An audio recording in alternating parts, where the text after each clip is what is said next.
Welcome everyone to another one of these streams. It's truly a tragic day indeed. Actually not really, I'm just making a joke about this. It's nothing really bad's going on right now actually at all. Actually a lot of good's going on. So welcome everyone to another one of these informative streams, I guess you can say. Just playing around with some music right now. Not sure if you can hear it or if it even matters in the scheme of things. Hello everyone. It has been a couple of days on the internet, hasn't it? That's right. We chose an appropriate background for this episode, for this stream, I think. I'll change it if you want. I can change the background. It's okay. We can make this work, chat. What do y'all think? Let me give you some options here. We got the Love Hina wallpaper, but we can also choose this. Very appropriate, very charming. What do you all think? Huh? What do you think of this one? Very apt. Or we can always go something a little different. Go for one of these. Go for one of these. Go for one of these. I can even do this. This looks pretty good, actually. I like this. Nice still image. Nice, perfectly still image. Nothing's moving at all. That's how it is. Or, of course, I can always, go even further with something, There's options. We have options. I do feel this is always appropriate. I always like this wallpaper. It's pretty solid. But I think I prefer the still image right here. It's very still. Oh, people like the movement. People like the movement, huh? I think this still image is pretty good. Devermoss, thank you for the super chat. My first stream of yours. Love chatting with you. Oh, thank you so much. I'm glad to have you here. It's a lot of fun. We try our best anyway. We try our best. Let me try lowering this camera because I feel like the angle's a little too high. You see too much my ceiling. I'd rather be on a slight Dutch angle than not anyway. So this one's pretty good. Nice, solid, unmoving image. Nothing is trembling, nothing's out of the ordinary. It's totally normal. Totally normal. Absolutely normal. Alright. I'm going to play the music until I start playing videos. But, for better or worse, it's been a week where I've been exposed by the internet. Revealed for my true self. Maybe. I don't know. We'll find out. Good to keep some water in your fluids and all that good stuff going. Or maybe some special coffee or beverage I'm trying to sell to you as a grifter would. The guy, 493, thank you, super chat. The background is staring into my soul. Yeah, well, that's what happens sometimes. The background might stare a little bit. By the way, if you haven't heard, we have a new collaboration that's happened this week. I'm going to show you real quick what's going on. If you haven't seen already, my friends at We Are Not Alive decided to collaborate with me. I'm going to add the link into the chat right now so anyone can access it if you so desire. However, we do have this little extra fun. Oh, Azarius Daniels, thank you for the super chat. Short answer, no. You haven't sold us an answer to our problems yet. That's very true. That's very true. So, We Are Not Alive did a recent collaboration with me. I'm going to bring it over on screen right now so you can see. See, there we are. We Are Not Alive. I'm right there. We talked about Star Wars for a bit. It's quite a lot of fun. Actually, fun story. We had to record this thing twice because I screwed up. It was my own fault. I screwed up. So the way I usually do interviews with guests on the channel, what have you, is usually what I do is I ask them to come on. I record both sides of the audio, and it's usually pretty good. Like use OBS, something like that, to take care of it. However, with We Are Not Alive, they're actually really good at audio engineering, and they actually care about how to make sound good. So what they do is everyone records their own audio, and they mix it and cut out all the interrupting clicks and blurps of the mouth to make it sound better. Naturally, I just thought, oh, he's recording my end too, so I just won't bring Audacity up and won't record it. So at the end of the call, we're like, okay, that's really great. Good job. Send me your audio when you get the chance, okay, buddy? I'm like, audio? What are you talking about? he's like, you know, you were recording the whole time, right? Like, no, I wasn't actually. Love those guys. They're great. I'm going to have a cameo in the upcoming Kinkymation video. Oh, that's really cool. Thanks, Wave Runners. Wave Runners, by the way, if you don't know, editor of Kinkymation, really, really cool person. Oh, that's really cool, actually. I got to keep an eye out for that. And there's a couple of the bits of audio I've been on, too. For example, Jesse Gender recently did a video on Andor. And on that video... Yeah, let me bring it up right here. This video right here on Andor, I was actually did a little read on. It's really fun. Really cool person. Jessie has seen my videos, and I'm really happy to say that. Cool person. Really like her. She's really cool. Wait, where am I going with this? Right here we go. Lightning Tiger 77. Thank you for super chat. Any thoughts on the film Come and See? Oh my goodness. Come and See. I have a lot of thoughts on Come and See. Come and See is probably the best film about World War II ever that you don't want to see a second time. That's not true. I'd see it a second time. I actually really dug it. I thought it was a very disturbing movie. Very effective. Some of the imagery in that film is burned into my memory. Like, there's nothing more frightening in a film than having the actors stare directly at the camera. You know? It's hard to... I'll just give you a visual. You know what I'm going to do? I don't think you can understand the imagine the idea of something staring into your soul, just gazing unblinkingly at you. But what I'm going to do is I'm going to bring up an image from Come and See. It's going to be one still. No, not that one. That's too disturbing. Just to give you an idea what the whole movie's like. This is the whole movie for Come and See. I'm just going to show you. One shot will tell you everything. You don't need to see anything else if you've seen this one shot. Let me bring it up real quick. So this is essentially the whole movie Come and See. This image right here. Just this image, the more you stare at it, the more of a sense of what Come and See is that you'll get. It's a lot. The movie is heavy. It is disturbing. And 80% of the shots are the actors staring right at you. All chap-lipped. And this kid is a fantastic actor. Like, I've never seen child acting as good as this. This is amazing. Come and See, I've wanted to make a video about for ages, but I just could never find justification to mention it. Yami Tay, thank you for super chat. Just got engaged, Tax. Oh, thank you so much. Wait, you just got engaged? Congratulations! You just got engaged. Congratulations, everyone. Say congratulations to Yamate for being engaged. That's incredible. Patrick Alves, thank you for super chat. I love when you do collabs and recommend some good new creators. Keep it up, man. P.S. Talk about Gex. The game Gex with the gecko? I'd be down for that. That was a nostalgic one for me. But thank you so much. Yeah, I love collaborating with people. I think it's incredible. My problem is I always ask to collaborate with people and then we just never do anything, but we keep in touch. It's great. It's amazing. Gabe the GM, thank you for super chat. I'm sick. Right now, and my local prize in 3 days. Help. Well, bed rest helps as long as you can get better soon. Just try to see how well you feel when it happens, and hopefully everything works out. But congratulations. Dave Robinson, thank you for super chat. You are a grifter, a great creator of laughter. I appreciate a good pun. That's pretty good. I'm not gonna lie. I like that. Ranking every traumatizing moment in Come and See. Oh God, just play the whole movie.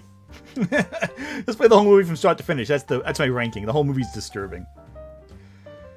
Oh yeah, most devastating Come and See shot tier list. Well, the most devastating I think is that scene, and I can't show it because it might actually be against YouTube's monetization system. But the scene where the girl, she's come back from whatever the hell happened to her, and she has the whistle between her lips, and just that scene is that haunts me. That one's really haunting for me. Number 3. I did the chills voice there. The Guy 493. We're playing Fire Emblem's Three Houses. I'm actually a bit impressed at how many queer characters there are in it. Bisexual Queen Dorothea.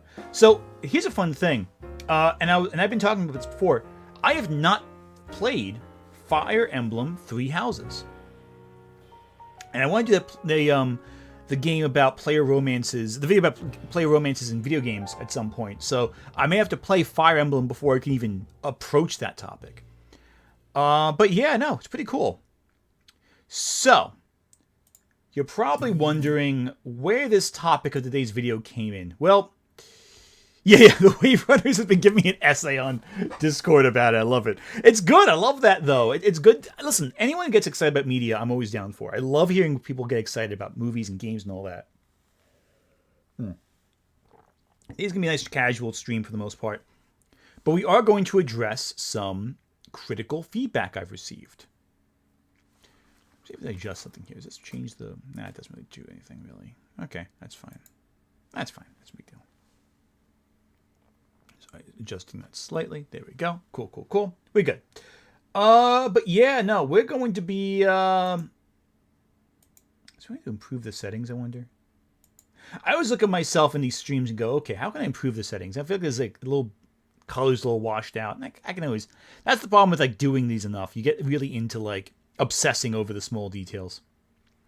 Anyway, so this stream today is about a bunch of people who had a lot of feelings about me online. You see, I don't know if you can tell, I don't actually think I'm a grifter. I know, shocking.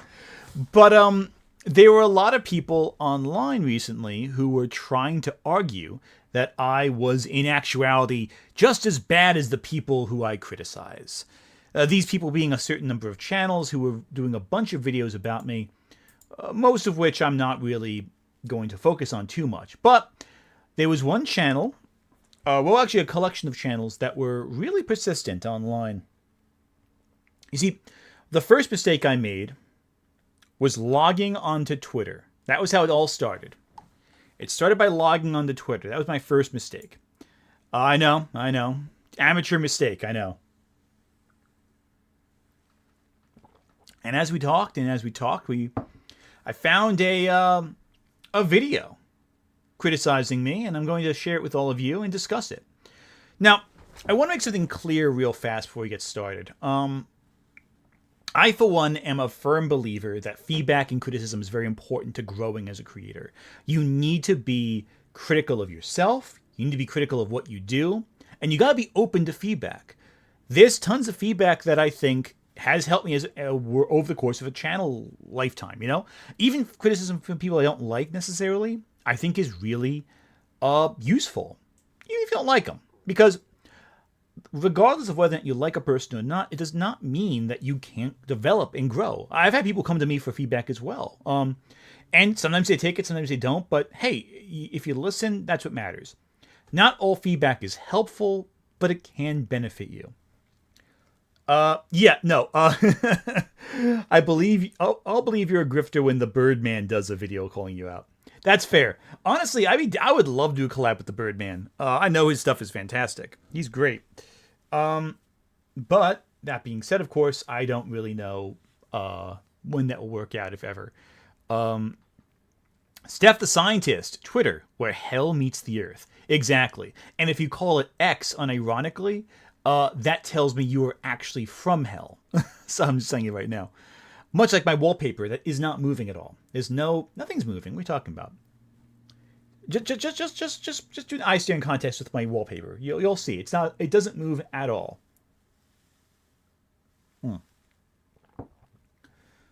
Grifter or not, you made me reconsider my opinion that Asuka is being insufferable and I can put up with it. Asuka is a great character, and I will find a way to fit her into another video essay at some point. It's been over a year since I've talked about Asuka in a video. I will find an excuse to talk about Asuka. Maybe talking about like arrogant characters or tsunderes or something like that. But yeah, no. Now, you're obsessed with how still it is, right? Because it's not moving. Nothing moves in this wallpaper. It's totally stationary. Anyway, so let's just bring it up right now. This video is from a very small channel, so I don't want to like necessarily overwhelm the channel, but he felt the need to tag me a few times on Twitter, and I'll show you what I'm talking about right now. Let me bring it over here real quick. So this channel felt the need to, talk a little bit about me. Here he is again. Here's me again. Here's me again. Here's me again. Here's me. Here's him retweeting about someone else talking about me. Here's me again. Here's me again. Oh, there you go. This is my favorite right here, but I can't linger on it too much because it does say some choice words that I think YouTube would be upset with at this point in the game. Again, more of this. He wanted me to know. He wanted me to know that he wanted to talk about me. Well, now he has a chance. So we got to talk about it. We got to talk about it. And that's how it is. But it's okay. It's okay. Yeah, I know. Yeah. There's some... Do you ship Asuka and Shinji? I do actually ship Asuka and Shinji. Let me rephrase that. I ship them to an extent. Nick Wolf, Asuka was in your Nostalgia Critic vid when Normal Boots came up. Yeah, I know. I had to squeeze Asuka in there somewhere. I kept thinking about like that scene in episode 22 whenever I was reminded about Normal Boots. If you've seen episode 22 of Evangelion, you know what scene I'm talking about. There's a scene there where I had a reaction. Yeah, bro's hyperfixation is hating on me. Yeah, really. And this is apparently like one of like 3 or 4 videos they've done about me. Oh, as a group. It's a group of people who've done this. It's actually 2 parties that were obsessing over me on Twitter. One of which was Perpetual Ankle Biter, the backseater, who's made, I think, now 20 videos about me. Who's now banned from chat, I believe, after threatening violence upon people in chat. Some of y'all might remember that. There's a horn I'm going to be drinking out of for the Renaissance Fair. Maybe make a variant of it, though. I might want a horn that's a little more like mug-shaped for Ren Fair, and like hook it to my belt like with a little hook. That's what I'm hoping for. I don't have a costume for Ren Fair at all. It's rough when you have a spouse who's like pregnant. You kind of lose track of like all the cool stuff you like to do. I hate to say it sounds like I'm doing something negative. It's bad, but anyway. Oh, El Dorado's fully watched in here. Oh wow. I guess I watched it last night. Didn't realize. All right. Okay. Cool. But yeah, this is about 20 minutes long. We're gonna get started right here. And there's a second video they did too that they reference. Apparently there's a whole community of people who can't stand me, and I'm gonna engage with it to see if there is truth to what they say. And I want to make sure I reiterate something here. We're watching this with the intention of seeing if there is anything valuable to glean. Because, though I am joking about this right now, it's very likely there is feedback on this video that we can use to improve. So, let's take a look. We shall take a look and see what we have to say. And I have watched some of it, skipped around a little bit. Most of it is, well, we'll find out. Adjust the screen right here. There's a video called Alien is a Woke Man-Hating Mess. Like Alien from 1978. Well, that's wild. So, you know, the backseater said was he threatened violence on people in chat. He was saying, like, just violent stuff. And Chloe gave him the ban hammer, like, in an instant. Saw that going like, nope, banned. I didn't even see it. Chloe told me, like, after it already happened. So, you know, it's fun stuff. Chloe's son Flora, of course, being a really great YouTuber you should all watch. But no, this is a new thing. This came up a few days ago. We're going to watch it. Oh, you want to watch Ballerina? Let me know how it is. Love you. Not a grifter, but maybe a bread tuber. I don't know what bread tubers are. I don't know what a bread tuber is. I still don't know. I know H Bomber Guy apparently is also confused by it. I know I've collaborated with bread tubers before, I guess, quote unquote, like Lady Emily and Jesse Gender now. And I guess also wouldn't Pillar of Garbage would count as bread tube, right? Because I've collaborated with him too. He's really cool. Love that guy. Anyway, let's go into this. There's no music coming out, is there? There you go. There's sound. Edgy. We are at an edginess right now. Anthony. Okay, so I don't know what his avatar is right here. It's like a mask with like a little vine thing. It looks like that's like Ghidorah in the background. Got an Infinity Gauntlet. We got a little alien with a little Cthulhu with a big brain, big cat, big sword. All right, let me go back a little bit. I feel like I'm a little unfair to him. Let me give him a chance to speak. Anthony Gramuglia first... Dude. We're off to a great start. Mispronouncing the name. Okay, let's keep going. ...appeared on my radar when he was covered by EFAP.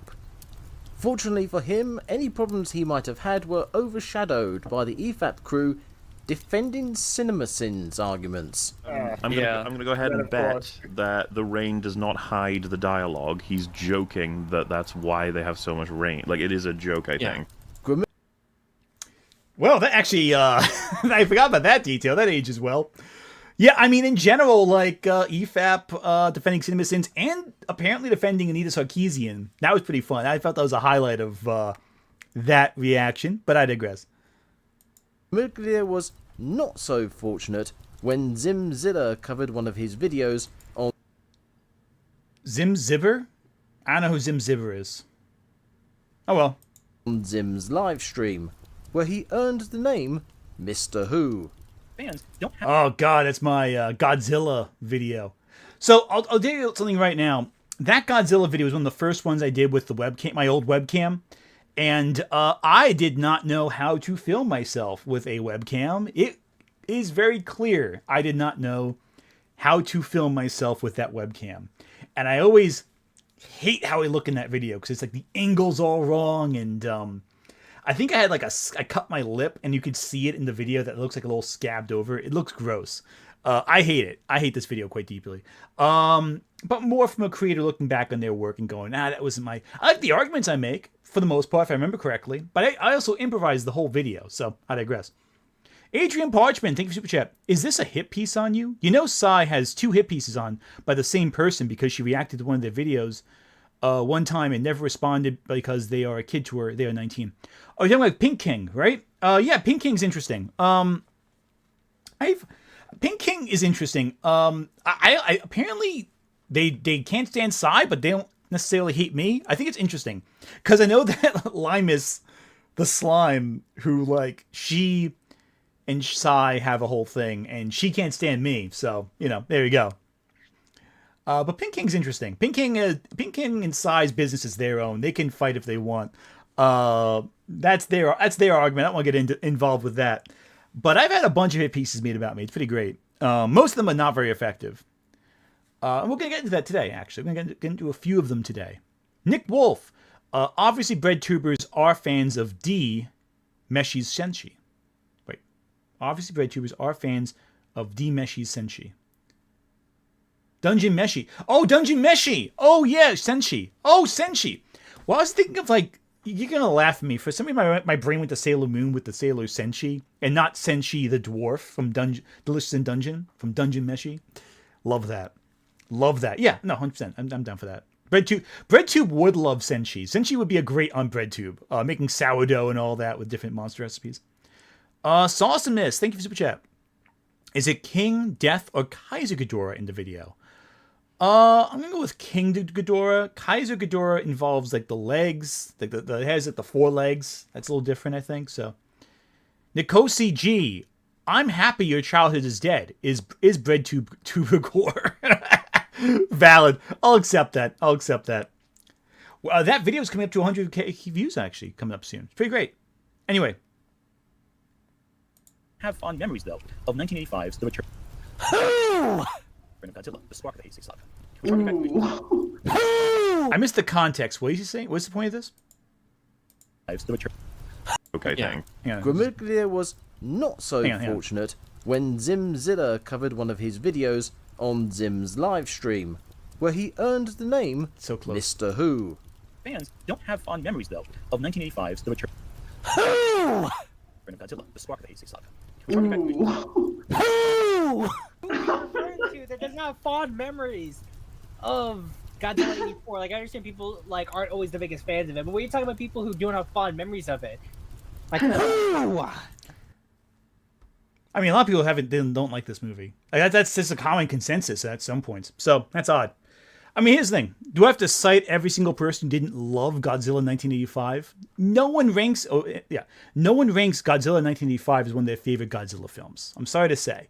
Of the Heisei, is it Heisei era, it's probably one of the weaker films, I'd say. I'd say when you get to King Ghidorah and Biollante, and you get to versus Mothra and versus Mechagodzilla, that's when they started. I mean, okay, so basically every other Heisei film, but the first one that started it, I find it very dull, and a lot of people don't really like that film. It's not very well. If you look at people ranking the Godzilla films, 1985 is rarely ever ranked that high on their ranking. So what are you gonna do? That being said, though, it took a second to even understand what he was talking about, having seen the whole clip. Like, what fans don't have a fond memory of it? What are you going to do? It seems like they were trying a little too hard to respond to that point, but I digress. YugoXGC, thank you, Super Chat, gets thrown around by people who don't believe you could have the beliefs you have on the extreme side. Potential projection there too, but let's listen. That's very true. Now, I want to point out something right now. Them not agreeing with my Godzilla film? Hey, that's my Godzilla video? That's fine. That's cool. I don't really care. But acting like this is some like nickname, I'm very confused by, because no one has ever called me Mr. Who. That being said, though, if you want to call me Mr. Who, you are more than welcome to, because that name sounds awesome. Like, if you're going to insult me, come up with a good nickname for it. Since then, Mr. Who's infamy has only grown with every mention and video and stream. However, Angels Art in Gaming, thank you for Super Chat. I thought you were not alive. Just finished the video. Great video. Thank you so much. I mean, I am thankfully alive. I was the only living person to come out of We Were Not Alive. Part of me was wondering if they were gonna edit my avatar to make me look more decayed. I'm like, yeah, probably not. Probably not the best idea. Comic as Aussie. How do you pronounce your last name? I'm getting different results. So my last name is pronounced Gramulia. So a good way of thinking of as like 4 syllables. Gra-mu-li-a. Say it like that, it's much easier.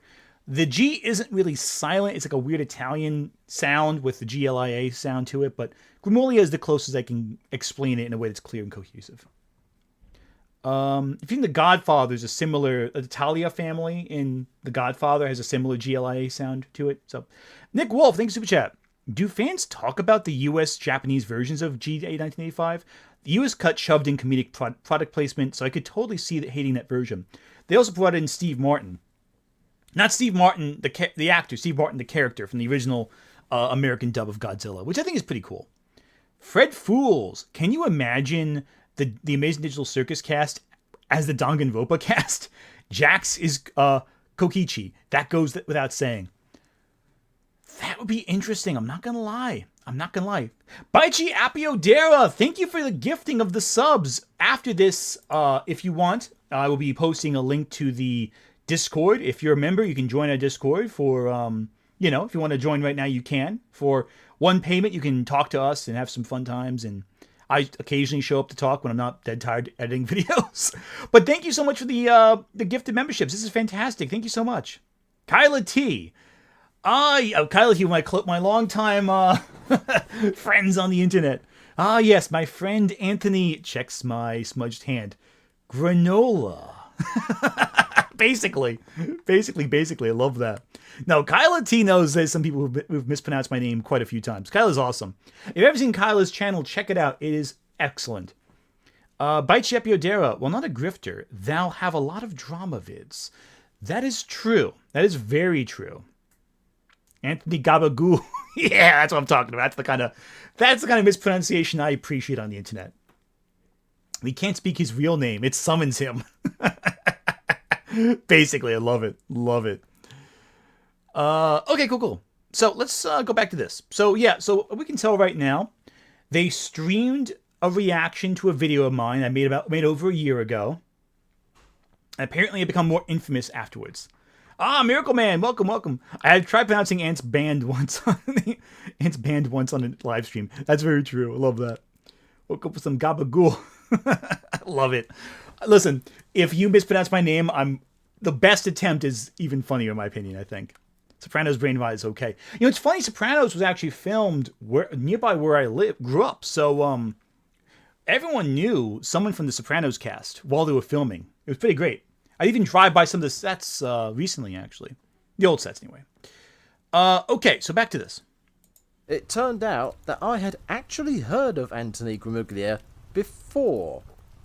In fact, I first heard about him when his very first YouTube video came out, and it was promoted by people I followed on Twitter. Followed in the past tense. The video was promoted outside of YouTube, and it had many views. So that's the thing too. That's interesting. My original video was promoted a lot, which is great. You know, you don't get that kind of opportunity too often, and I'm really grateful it turned out that way. It was also promoted a lot by people who didn't like the ideas of it, which is fine. That's good. You know, hey, listen. Diverging opinions are beneficial online. You gotta work with people who disagree with you, and you gotta hear opinions that don't align with your own in order to figure out how to say your opinion better in a way that completely opposes and crushes any opposition. I'm kidding. It's not a war. But it's important to get, like, conflicting perspectives. You know, that helps. It's beneficial to the discussion. Yeah, this video has a weird tone. Yeah, the whole video is very strange. It's a very strange video. I skipped around, so I know generally what he says, but, you know, it's a weird one. I wanted to make sure there wasn't anything, like, super inappropriate that he does, which he doesn't, thankfully. Angel in Gaming, I relate. No doctor, dentist, or my boss can pronounce my last name that also starts with a G, though it's Germanic, not Italian. That's valid. Hey, German names can be rough, too. By Giappiodera, I'm calling Foundation personnel, just in case of containment breach. Everyone, do not be alarmed or afraid. Foundation staff have this under control. I love that SCP again. Oh, man. People are upset with when I mentioned SCP in my children's horror video thing, like, SCP is not for kids. Like, no, I didn't say it was for kids, but it definitely affected how we talk about horror online. Adrian Parchman, Anthony Giga Anthony Giga. Love it. Anyway, back to this. Very quickly. That must mean Anthony Grimuglia's first YouTube video was good, right? No, it wasn't. You kidding? I'll be the first to tell you, the first video is my weakest one. I didn't know how to edit. I didn't know how to sound engineer. I didn't know how to use a mic. All the audio sounds terrible. It's muffled, garbled. It's a mess. The arguments aren't really perfectly... I think the writing is okay. I think it makes some good points, but I feel like the writing could be stronger. I feel like some of the implications don't really... They're a little too vague at times. I don't think it always makes sense. It's not paced all that well. There's a lot of problems with it. So, yeah, that's a factor. And I've gotten better as time goes on. And I'm not going to pretend my first video is all that great. So we're going to be in here for some first-hand cringe at some old videos I put out. In fact, I'm sure some of you guys haven't even seen this first video. Because it's not even close to my most popular. Nick Wolf, Anthony Griffith from Berserk did nothing wrong. Oh, God, I can't believe you say that. Griffith did do something wrong. A lot wrong. Actually, it's funny. Some of the comments in this video, I'll scroll them real quick. I left a comment here. It's all neat. One comment here is... There's one I saw that was... Right here. This comment, I'll read it out loud for you, but it says... I think his biggest crime is owning a copy of Berserk more than anything. And it sounds like a joke, but I'm 100% serious. That manga, no, that myth is too good for him to own. Love it. Love it. That's some grade A salt. It's so great. Oh, hey, Harris, how's it going? Hey, Harris there. Oh, hey, Harris, what's up? Always pronounce his last name as Oliver. Anthony Oliver. Okay, that works. Anyway, back to this. Right? Wrong! The basic premise of Grimuglia's video is thus. There is a profound resistance to diversity in Japanese media from Western fans. I hope we all understand why this premise is bad. Since art is a self-expressive endeavour, artists are allowed to create what they like. Up to a point. I mean, leaving fake bombs around London causing panic and disruption is obviously beyond the point. What? What does that have to do with artists? What does dropping a nail bomb have to do with artists, dude? So the idea of my first video was that American fans are intensely puritanical when it comes to Japanese media in terms of like, and mind you, my problem is saying all fans, but I did not say, but I didn't specify some. That's one problem with the phrasing of the first video. I think I should have been a little more, in terms of my phrasing, a little more obvious. We're talking about a specific subset of fans, as opposed to an entire brush of them, which I think was intended. I think it's clear from the context. That's what I'm trying to say. But I could have done a better job at articulating that. But yeah, saying so far, it's like, okay, the video's thesis is that it's bad that certain subsections of Western fans are hyperprotective of what happens in Japanese media, and to an extent act like anything can corrupt or make it worse, or basically the idea that Western influence is going to destroy Japanese media. That's the core of the argument, essentially. And by Western influence, that really means diversity of personhood, be it a diversity of ethnicity, diversity of orientation, diversity of religious background, etc. But so far, he says that artists should be able to do whatever they want with their art. Well, then, why is my thesis bad? Because I'm saying that Japanese artists want to do certain things, but Western fans are critical of that, acting as though it's going to cause corrosive, either arguing it's a product of corrosive influence or spreading corrosive influence or something like that. Or they're appealing to universal national people as opposed to the Japanese people, which the people who are saying that aren't even Japanese, so what are they going to do?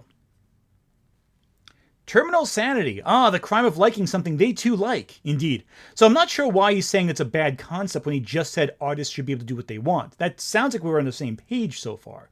But let's see what he has to say. But drawing dark-skinned characters in anime? Sure, go for it. So why do I have a problem with this video? Oh, I see what you're saying. And why do I consider Gramuglia an idiot of the highest order? Let's find out. That comes with the next subject. Let's focus on Godzilla for right now. All the Godzilla films have very strong themes. Godzilla films are not without their messages. Funnily enough, I got to this point in his video and I was reconsidering It looks like you kind of skipped a few details, but let's see what you have to say first. making mine because I was struggling to remember why I hated his so much. Then came the arguments. They're upset that Godzilla is running, even though Godzilla has historically done things like blow himself across a field with his atomic breath or drop kick someone by defying gravity itself. A few posts I've even seen say that they're concerned that Godzilla is becoming like the MCU. See, one problem right here, the audio mix of my video is so damn loud. I didn't know how to balance sound at the time. This is a symptom of how my videos have gotten better. I still struggle with sound balance too, but that sound balance is rough, man, watching it again. Greg56, thank you for the super chat. Anthony, why are you so goated? I don't think I'm goated, but I appreciate you thinking so. I think I'm okay. I think I'm a very okay YouTuber. I don't think I'm particularly that great. Especially looking back at old stuff like this. Like, it's like old stuff like that, you really see how you've improved, I think. But I digress. And these fears of the MCUification of Godzilla are pretty unfounded, considering he's been teaming up with other monsters since 1965.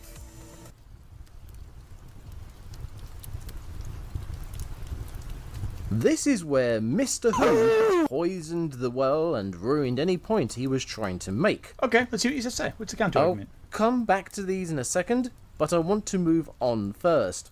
Well, what's your counter argument? What's the argument you have? How did it undermine the point? I'm just curious, because you say that undermined my point, but you're not explaining how it did. So, how did it? Where's the contradiction? Where's the issue there? I'm sure you'll explain later, but let's hold off for a second here and talk about this. You say that it's bad. Actually, I'll wait for you to say it yourself. I don't want to put words in your mouth. I want to make sure that you're able to articulate clearly what that point has to say about my video and why it reflects negatively. But I'll let you articulate it. I don't want to put words in your mouth.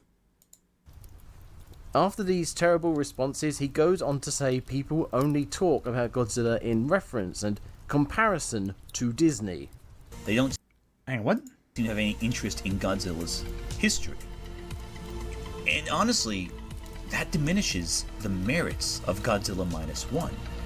It shows they don't really care about the media and what it represents. That they don't care about the message, they don't care about the effects, the acting, the writing.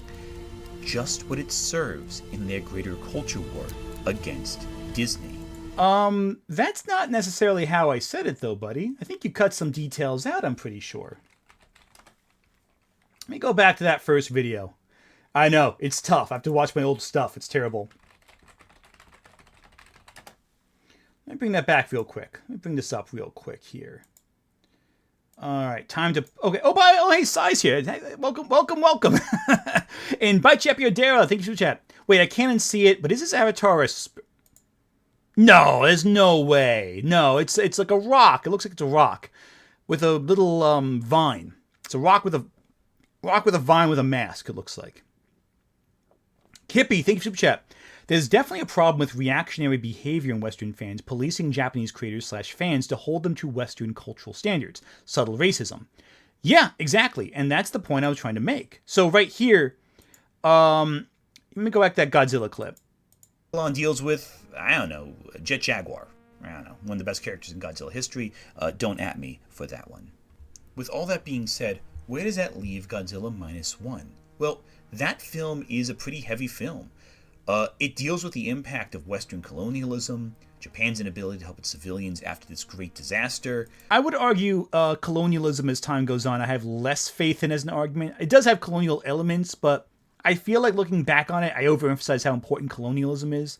A bigger theme in Godzilla Minus One is the need to survive in the face of disaster, in the face of ruination, how war leaves someone traumatized, the idea of found family. I feel like colonialism is a theme, but less as strong as I feel like I made it sound like in this first video. The trauma of war, and arguably most importantly, a people's ability to rally collectively in the face of an unstoppable force. Yeah. They don't wait for others to help them, because the only one there is one another. Yeah. And that, in the face of adversity, is a powerful message. Yeah. The point is, though, that Godzilla films are not without their messages. All of these films have an agenda in being made, whether it's to entertain or to inform. As is the case with any successful film, Godzilla Minus One has brought a lot of new fans to the fold. Yeah. And while some are eager to just digest Godzilla history and get involved with the whole history of this beloved character, a lot of them have started to trash the upcoming American Godzilla film, Godzilla X Kong, The New Empire. And that's the core point I'm making with this. So I'm a little confused what his point is ultimately. Let me cut ahead a little bit here to where... Here we go, right around here. VFX workers, its lip service to minority groups, its enforcement of a company voice that squashes creativity. Even my first video, I'm trashing Disney. I love it. Godzilla turning a higher profit than the Marvels, and yes, I said higher profit, not higher gross, is a really weird thing to do, especially considering these folks don't seem to know anything about Godzilla. To them, Godzilla is interchangeable with anything else.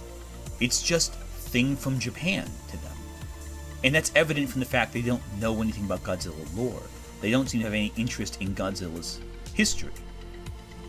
And honestly, that diminishes the merits of Godzilla Minus One. It shows they don't really care about the media and what it represents. That they don't care about the message, they don't care about the effects, the acting, the writing. Just what it serves in their greater culture war against Disney. And here's we what they can cut. tell this because this narrative has happened before. In 2019, Captain Marvel came out, and a lot of culture warriors pitted it against Alita Battle Angel, There's some the key aspects live-action here that he's missing. adaptation of the anime Battle Angel Alita. Alita was how you did a cool, powerful female lead, whereas Captain Marvel was feminist and woke, and the agenda, and da-da-da-da. But what's ironic about all this is that between the two films, Alita is the far more leftist progressive film. Yep. I mean, Cutting a little Captain head here. Marvel's Here's some evidence right counter here. to a lot of their viewpoints doesn't matter. What matters is that Brie Larson wanted more diversity in the critical landscape. The film itself that she was a part of doesn't really matter at all. That makes Captain Marvel, which again is a somewhat politically conservative film, the enemy. And by extension, the studio that released it, Disney, the enemy. And that continues to this very day. So when we see tweets from people who claim that Godzilla doesn't have a message, we need to appreciate these messages for what they're actually saying. These folks don't care about politics in how the state is run, or the dichotomy between the rich and the poor. They are not talking about the have and have-nots. They're talking about whether or not women, Nice. You're in that black reference. people, and gay people are visible in their media. Yeah, so that's the thing right there. That's the point of the message right there. Now, how did he frame that? Let's take a look at that again and see how he frames this. Just in Godzilla's history. And any point he was trying to make. I'll come back to these in a second, but I want to move on first. Let's take a look at his After context these right here. terrible responses, he goes on to say people only talk about Godzilla in reference and comparison to Disney. Okay, first off, huge representation of what I said. I said specific people involved in the culture war only reference Godzilla in reference to Disney, not people in general. So right there, you're already lying about my video and my argument. But let's see what else you have to say. They don't seem to have any interest in Godzilla's history. And honestly, that diminishes the merits of Godzilla Minus One.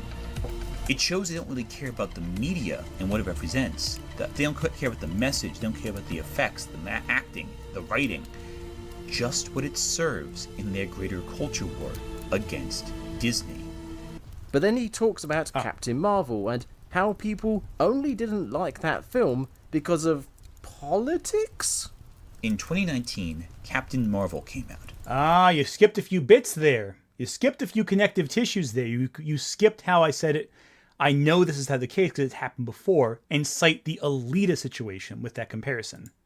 And a lot of culture warriors hated it against Alita Battle Angel. Alita was how you did a cool, powerful female lead, whereas Captain Marvel was feminist and woke, and the agenda, and So I can see how you missed a few details there, buddy. Sorry, what was that last line again? They don't really care about the media and what it represents. They don't care about the message, they don't care about the effects, the acting, the writing. Just what it serves in their greater culture war. People complained about Captain Marvel, and he cherry picks the worst arguments against it, i.e., it's woke, it's feminist, it's political. And he completely ignores the much stronger complaints about the film, i.e., the writing, the world building, the character flaws, and the fact that the supposed hero murders an entire boatload of refugees and turns around and murders her former friends without the slightest bit of remorse either way. Actually, no, I don't think I missed that point. I said that the movie's not that good. I said I didn't even like it all that much, dude. Literally right here. Let's take a look at that 1 second. A population of displaced people and trying to find a home for them, the bodies of those they exploit. In many ways, as we see across the course of the film. That's pretty leftist of a message, indicating that the rich consume the poor, both body and soul, and then dump whatever remains in the trash. That is not to say that Captain Marvel is inherently a conservative right movie necessarily. It does focus on a population of displaced people and trying to find a home for them, but it is definitely more aligned with centrist or right-leaning views than the more liberal, more leftist Alita. Yeah. But themes don't seem to really matter in the culture war. The only thing I'm talking about here is the themes. I'm not even talking about the quality of writing. I'm talking about how you discuss themes and ideas in culture war context. In the idea that the left versus the right, whatever, how that is reflected in media, how it's reflective in ideas presented, etc. So the idea here is that you're talking about something very different. I'm not talking about quality, I'm talking about ideas. And the fact that you're conflating quality with the ideas presented by the text is pretty emblematic of your failure to actually know what the fuck we're talking about. But I digress. All right, let me read some super chats real quick. Cool. So, Adrian Parchman, thank you for super chat. By the by, Shin Godzilla is coming to American theaters in August 14th. Oh, I am aware of that, and I am excited to see that again. Angels Art and Gaming. Do you ever hate your own voice when you edit or do you do these reactions of your own videos? If yes, how do you handle it? I hate my own voice in recordings. Oh, completely. I can't stand listening to myself talk. I hate it so much that one time I went home and my parents, they've seen some of my stuff. They like some of my stuff. In fact, my dad might be watching the stream right now. I walked in on my dad watching one of my videos, and I heard myself talk like, "Oh my god, I have to Dad, turn it off. I can't stand hearing myself." And no one else got it, but like for me, it triggers like the animal brain in my head. I'm like, "Oh no, can't stand." I keep hearing the ways I pronounce words and going, "Oh, I should have said this way or that way or this, that, and the third, and whatever." It drives me nuts. Yeah, Sai, you wouldn't mind your own voice. That's fair. No, I can't stand hearing myself talk. It's terrible. Anyway, so the problem here is already he completely didn't even understand the point I'm making here. One, we're talking about reactionaries like Nerdrotic watching Godzilla, talking about how Godzilla is great. It's all in favor of their culture war. Two, you're talking about quality of storytelling when we're talking about political angle of storytelling from an analytical perspective. So you're already wrong there. Apparently you didn't understand the video, which is pretty basic, I think, but I digress. But Mr. doesn't care about the acting or the writing, only about the culture war. Oh, wait. They don't really care about the media and what it represents. They don't care about the message, they don't care about the effects, the acting, the writing. Just what it serves in their greater culture war. He's doing the thing he suggests is a bad thing to do. Yes, because I'm talking about I'm talking about the hypocrisy of their perspective. That's not contradictory. That's pretty basic, actually. How you don't get that is kind of stunning, as a matter of fact. Yeah, of course I'm talking about the ideas of the text. I'm talking about it in relationship to how they see it. So yeah, I'm going to talk about the topic that they see. And how they don't even do that correctly. Obviously. How are you this incapable of following an argument? But I digress. Sai, I walked into that joke. Yeah, you kind of did, Sai. I'm sorry. I love you, but yeah, you did. But yeah, no. So that's the problem with your response here, buddy. You're not even understanding the argument here. You think this is a gotcha, but all it's really doing is illustrating you weren't listening. Yeah, I'm going to analyze it from a political perspective when they're analyzing it purely from the perspective of their politics. The point here is to illustrate that their political perspective is hypocritical. It's self-contradictory. Their own argument is, by its nature, weak. And thus, what you're doing right now is a weak counter-argument. Saying I'm talking about the films in the terms the people I'm criticizing would interpret it is not a gotcha. It's obvious. That's what you do when you talk about it and you make a counter-argument. Well done. You idiot. I love how he calls me an idiot, while in turn demonstrating he doesn't understand a basic argument. But I digress. Now let's get back to his shit arguments for his Godzilla responses.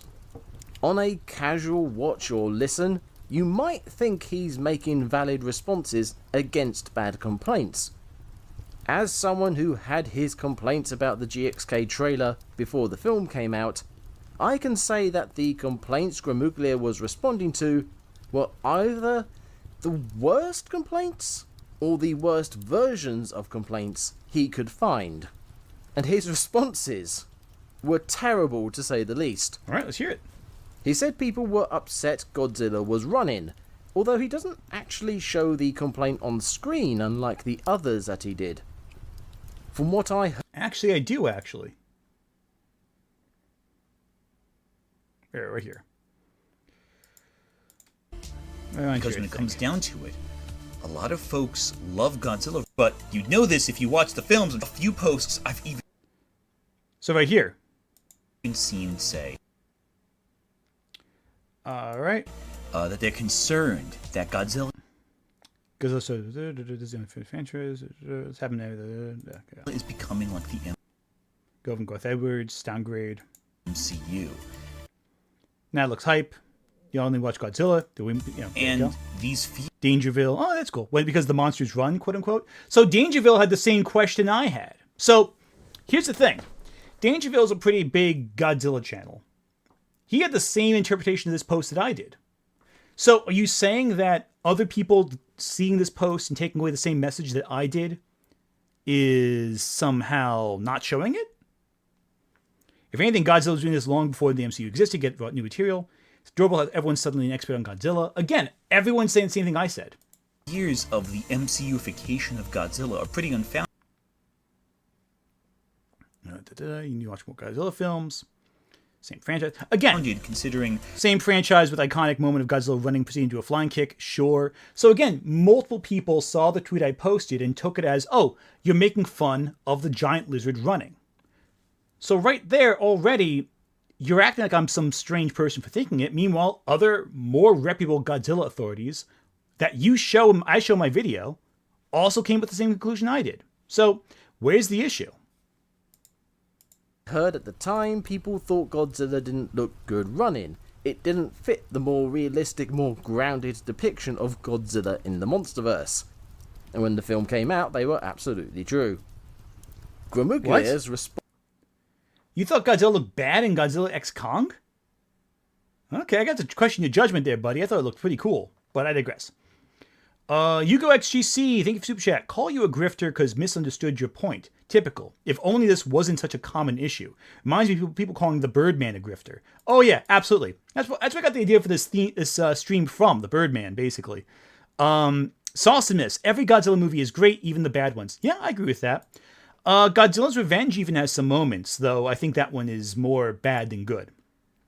But again, he's criticizing my point by making basic misunderstandings of what I'm trying to say. And that's the problem here. You gotta, if you're going to criticize someone, it's an art form. You can't just simply look at what someone says and respond to them. You gotta make sure your arguments are a good counter argument. And you can tell how good a counter argument is based on how much they're hiding of the original text. In this case right here, you're hiding just about all of it. Terminal Sanity. I'm pretty sure he's being bad faith. That's fair. That's why I don't feel guilty about criticizing it. response was to say Godzilla has done silly things before. So he agreed with the complaint?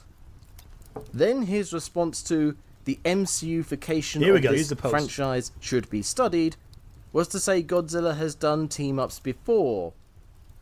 I hope he fired his editor since this video, because he does actually show the team-up complaint after his statement. And even so, the response is still flawed, since Godzilla's team-ups are a mixed bag. Well, saying the MCUification, that implies team-ups also, so that's fair too. Also, I edit my own videos, by the way, dude, so, what are you gonna do? Also, that's not really much of an argument, I don't think, but I digress.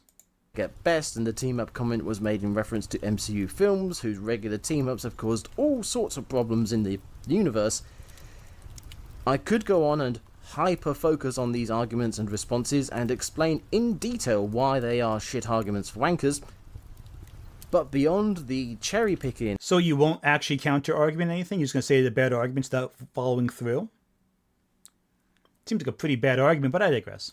And flawed responses. What really got to me about this was the insinuation.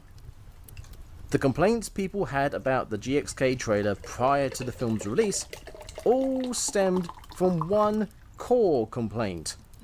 It looked silly, and that's not what Monsterverse fans, including myself, wanted. And Gramuglia's response... Oh, the Wave Runners, thank you for the member for 6 months. Fire editor is awful. Mistakes happen. As an editor, yeah, that's fair. Also, buddy, let me just be honest with. Okay, Wave Runners, you're awesome. Watch Kinky Mation's work, or even some of Manga Common's work for Wave Runners editing work. Here's the problem with this entire argument right here, buddy. You are a still YouTube guy. All you've got are 5 frames of animation for your face, a stationary background, and you sometimes show clips. What's your editing? Like, what editing do you do on a regular basis? You turn around and zoom your head in a little bit? Where's your editing, buddy? Like, dude, glass houses, man. I don't make fun of your editing unless you're making fun of mine, but you're making it pretty obvious that you want to invite that argument. So there you go. Nick Wolf. Anthony editing his own videos is the equivalent of that meme of Barack Obama putting the medal on another version of himself. For real, for real. I appreciate that. So at least I let people throw shit at me. Yeah, exactly. I'm down for people throwing shit at me. It'd be great if I get that set up. At its core was to say, Godzilla has been silly before.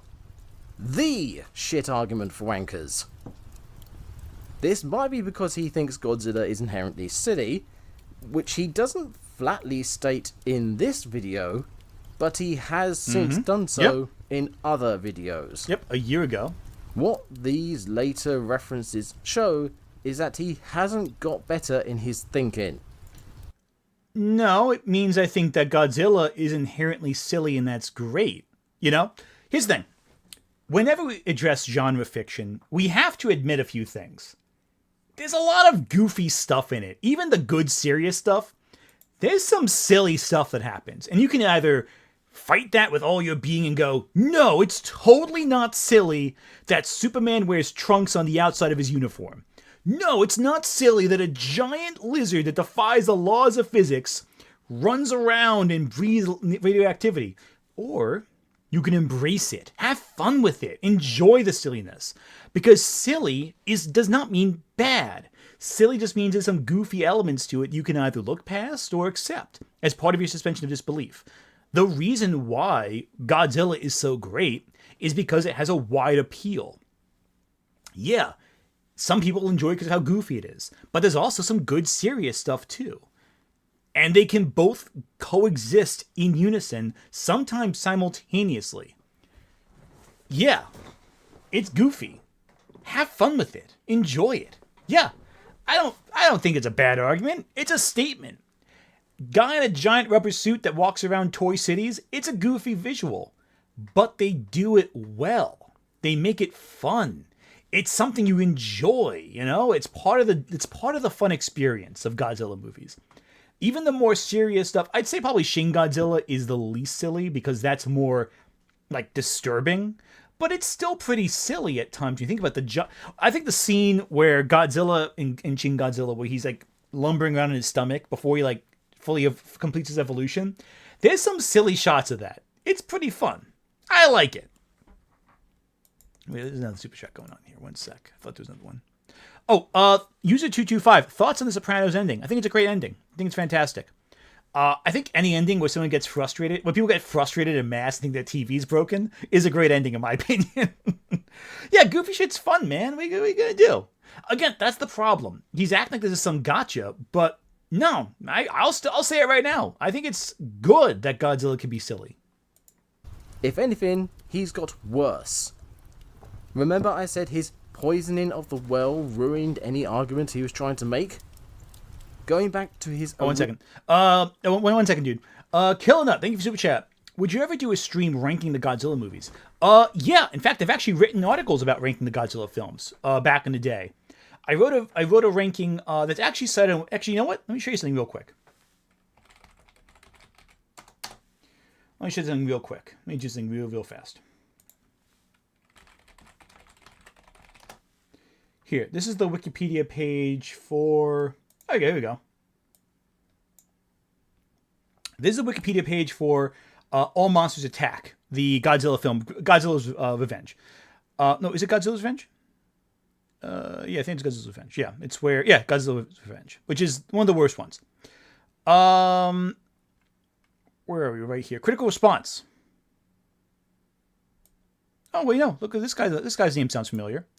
Anthony Gramiglia calls it a downright painful film. Oh, where'd they get that quote from? I wonder where they... look right here. Every Godzilla film ranked from Screen Rant. This was my first credits back in 2019. Back when I was still writing for Screen Rant in CBR. And Godzilla's Revenge is the bottom of the list. That's my least favorite one. But it's been ages. I would probably revise this list now. But yeah, I've been writing about Godzilla for a very long time. And there's 1985. Return of Godzilla, near the bottom of my ranking. I've been talking about Godzilla I think Godzilla's Return of Godzilla is indeed worse than Godzilla 1998. That's my controversial take. Because Godzilla 1998, as bad of a Godzilla film as it is, it's not a terrible monster film. Not good either, though. These images of a place, though, looks like. Anyway, that's an old list. Probably revise it, though. I'd probably put Godzilla 1998 a little lower now. I think at the time I was trying to be more apologetic towards it, but I think if I did this now, I'd put it much lower. Even I'm a little surprised I put it that high. Anyway, some comments right here. The Wave Runners. If I'm going to shout anyone out, check out Wambu. I've edited for him, but his comedic editing himself is on a whole different level. Okay, shout out to Wambu. Go look up Wambu.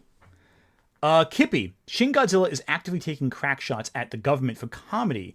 You're supposed to laugh for some of that movie anyway. Yeah, exactly. Shin Godzilla has a lot of satire in it. It's a lot of political satire.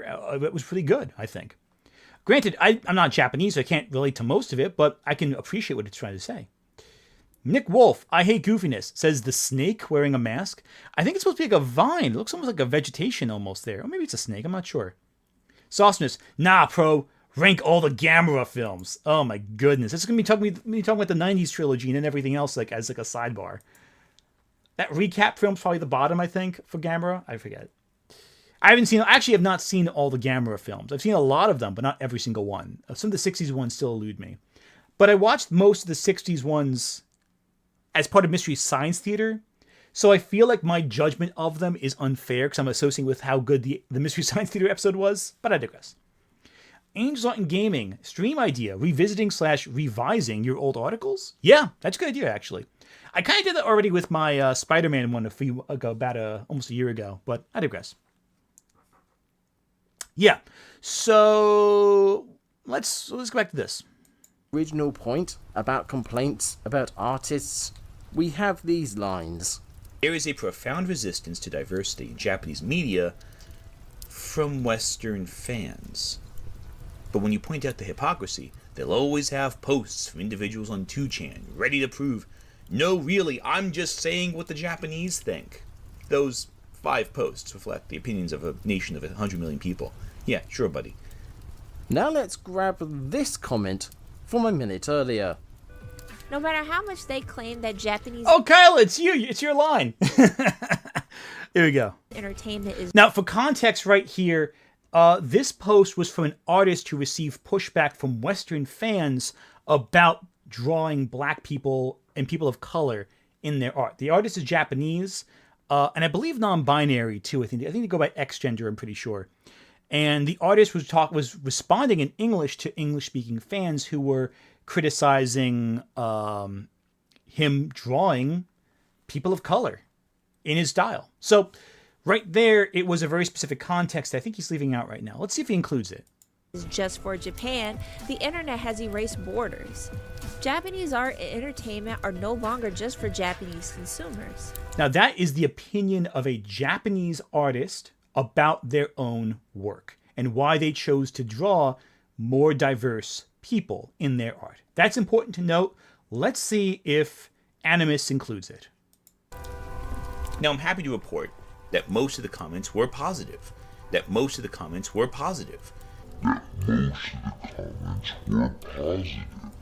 Yes, they are mostly positive. That has no bearing on what I'm talking about, though.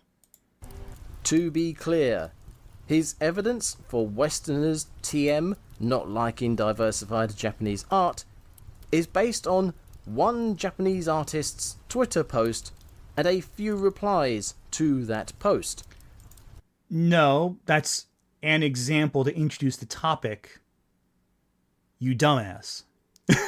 That's the first minute of the video, my dude. And again, let's actually watch the full clip in context. I never heard of Jinkei Bunny before December 3rd, 2023. Now, Jinkei is, according to their own website, a Japanese illustrator, and their work is, to put it mildly, breathtaking. You know, in a lot of ways, it reminds me of the old artwork of Yoshitaka. You see, the problem is that mic quality is really Jinkei bad. explained why they chose to embrace diversity in their art by drawing a black character.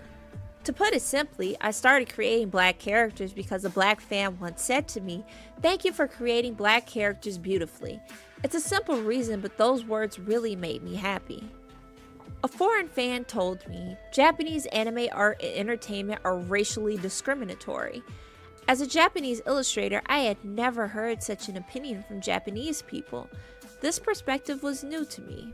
Now, they received pushback from other Japanese creators for doing this, but justified their decision by stating, quite simply, No matter how much they claim that Japanese entertainment is just for Japan, the internet has erased borders.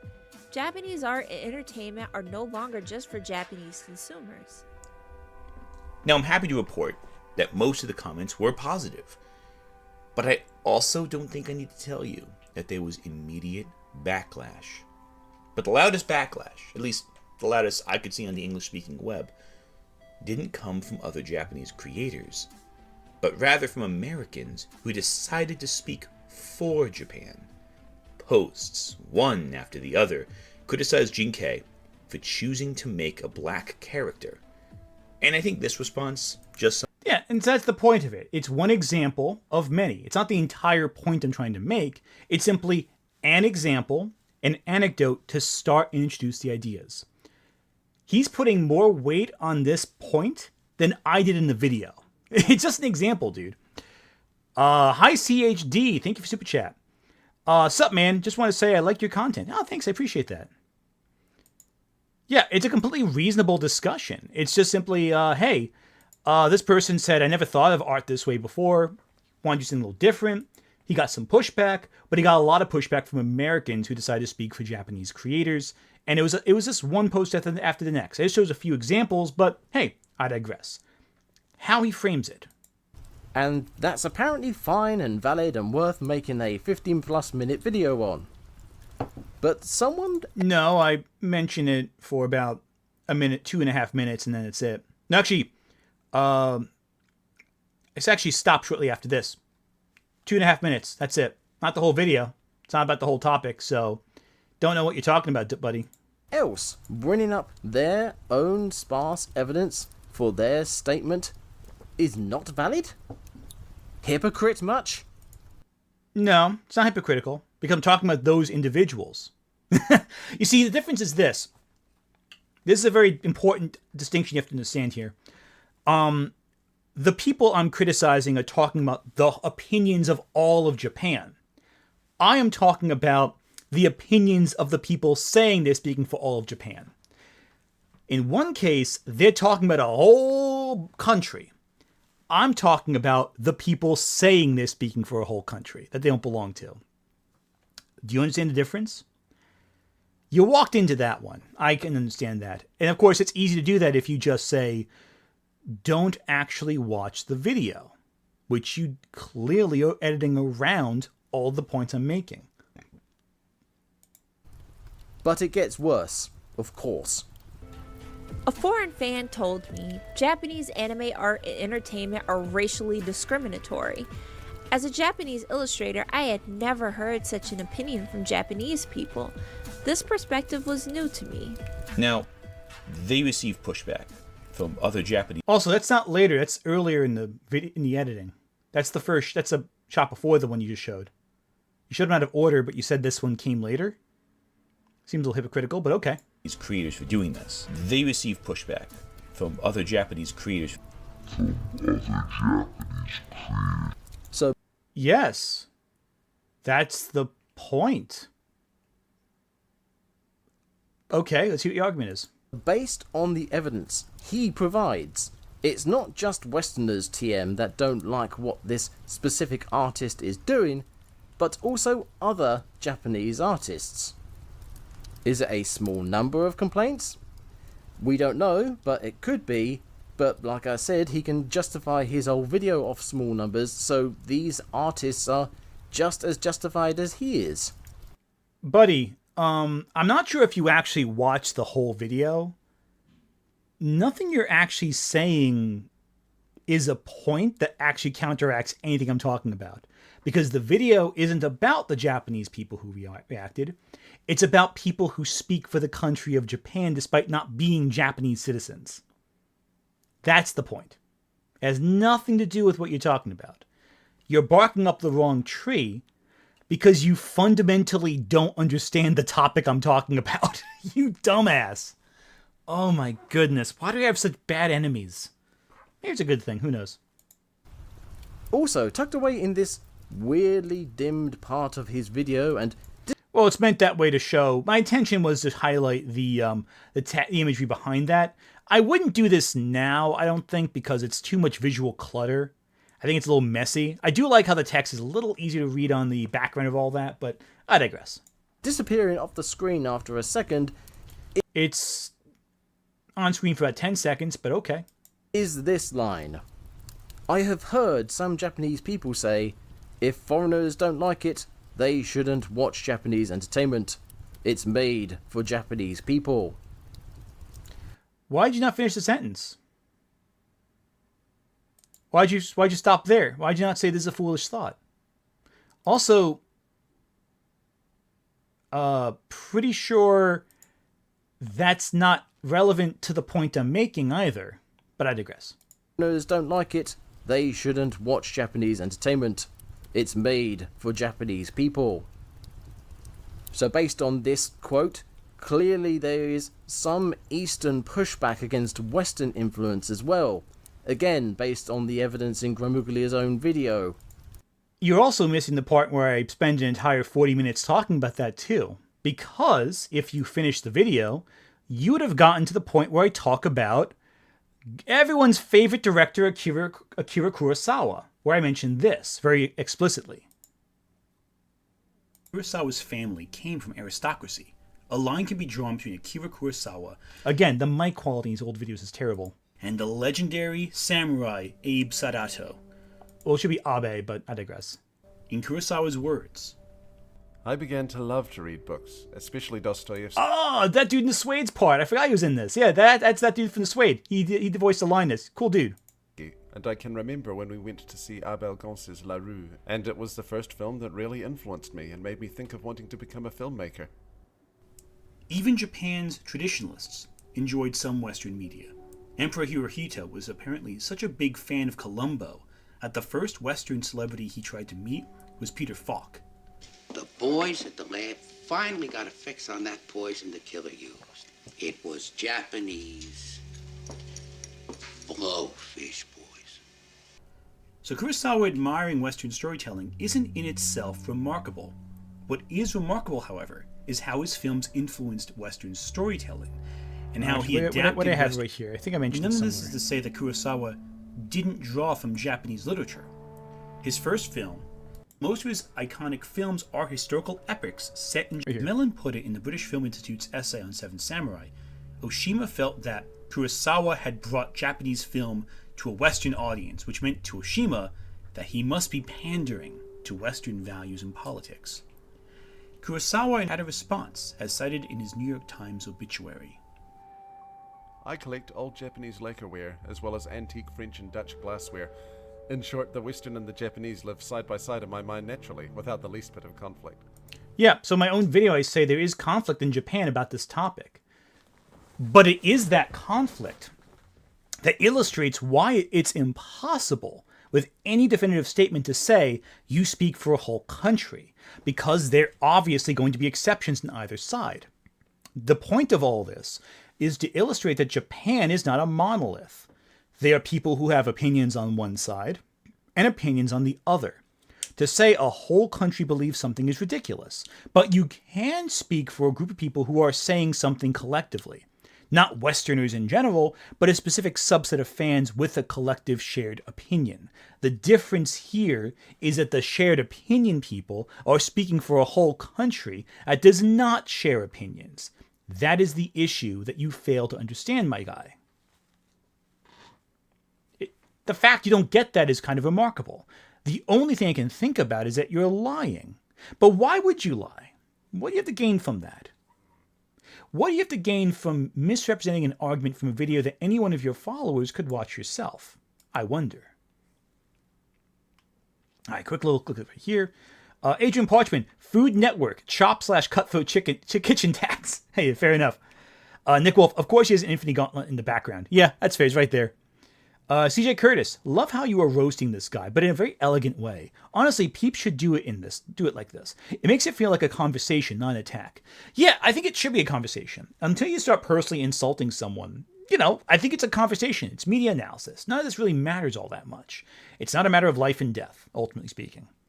You go XGC, bad faith of media illiterate. You make the call. Oh, bad faith or media literate, make the call. I think bad faith is the one I'm going for, because it's deliberately not looking at things correctly. So. It's almost like Mr. Who's whole thing is cherry-picking information to spin a narrative he wants to promote, not unlike people like Nerdrotic, whom he complains about in this very video. Well, the problem is you've only selected clips from the first, 10 minutes of my hour-long video, so I digress. Leads to the great dichotomy. Is he a liar, or is he an idiot? Oh, so you done watch my video? But you've only watched 10 minutes of it. The latest clip comes from like right around here. No, not even here. Yeah, not even 10 minutes in. Okay. Is he deliberately spinning a narrative based on selected twisted information, or is he too stupid to realize that he's got this completely wrong?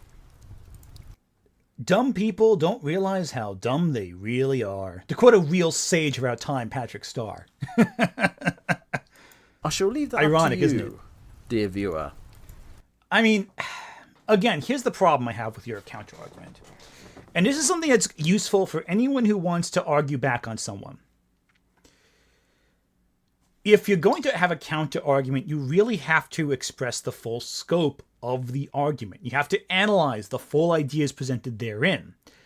The problem is, if you chop around a point, you cut words out of context and summarize the rest, and you summarize it wrong, you summarize it incorrectly, what you only end up doing is you fail to actually show the scope of your argument. In fact, it really limits your argument, because then the audience can pick up on saying, hey, why are we cutting around this specific way? Why are we only showing small snippets of a much larger video?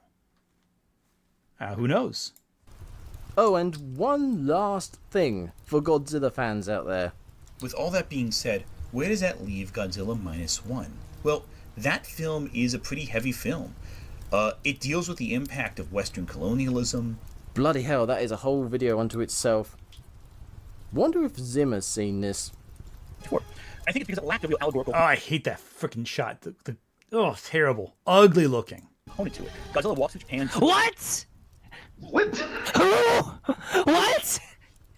You're telling me that this film about that has explicitly the U.S. and the Soviet Union involved, has nuclear weapons, and talks about Japan standing between two superpowers and tell them not to use nukes on their country, doesn't have any what? I'm not sure what this clip is even trying to say. It's way too loud and harsh. Also, you sped through my lines so quickly I couldn't even hear what I said. So there you go. Okay, Vic, can you explain to me what this guy just said here? Because apparently Zim's having a mental breakdown. I can't hear what I said. I can't even hear what I said. Godzilla film, the first one from 1954. I think it's because it lacked a real allegorical component to it. Godzilla walks through Japan, destroys things, but it doesn't mean as much as, say, Shin Godzilla does when dealing with the fallout of the 2011 tsunami. All the Godzilla films have very strong themes. Godzilla films are not without their messages. I think it's because it lacked a real allegorical component to it. And Those aren't contradictory. So here's the thing.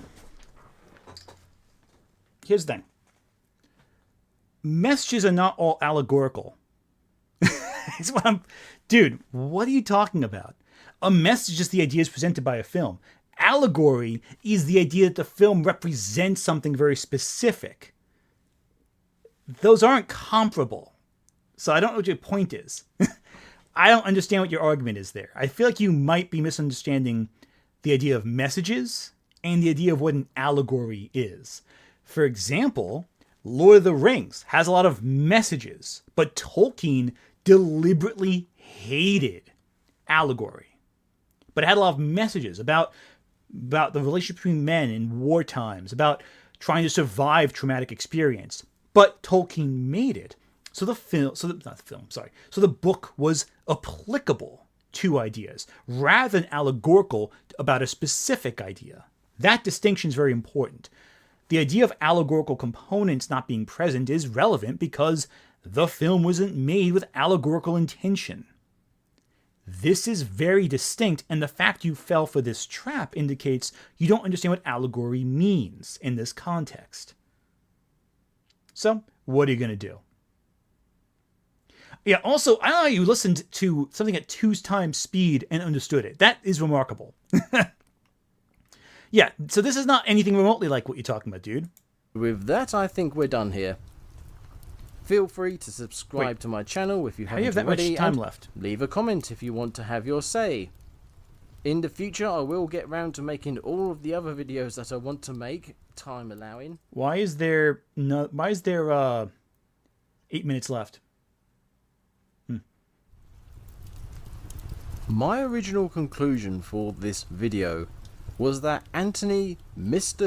Gramuglia was... Okay, so dude, the Who joke isn't funny. Like, it doesn't make any sense. It's just loud and you overdo it. A joke should not be played that much, and you have to understand the context to understand the joke at all. You're overplaying it, dude. You gotta chill out with the Who's, man. Even Doctor Who doesn't say Who that much. Was an idiot who used terrible arguments and terrible examples to promote terrible ideas. But after draft checking my video and hearing those clips again, I realised idiocy was not the sole problem. Let's hear it. In fact, those clips reminded me of a video I covered before. Kaiju Kim is a YouTuber who once made a video about a Facebook post I don't know this user, so let's hear what she has to say. Or they have to say. written by an individual who wanted to vent their feelings about the kaiju community. In short, they thought the community was shit. The original post and poster are justified to an extent in that they are one person expressing their emotionally driven, singular, subjective viewpoint. But Kaiju Kim, on the other hand, was not justified at all when she used this post as a manifesto to belittle and insult the kaiju community as a whole. Considering that you don't... intellectuals Okay, who sorry. try to insist ridiculous things about Godzilla that aren't true so they look virtuous and smart on social media.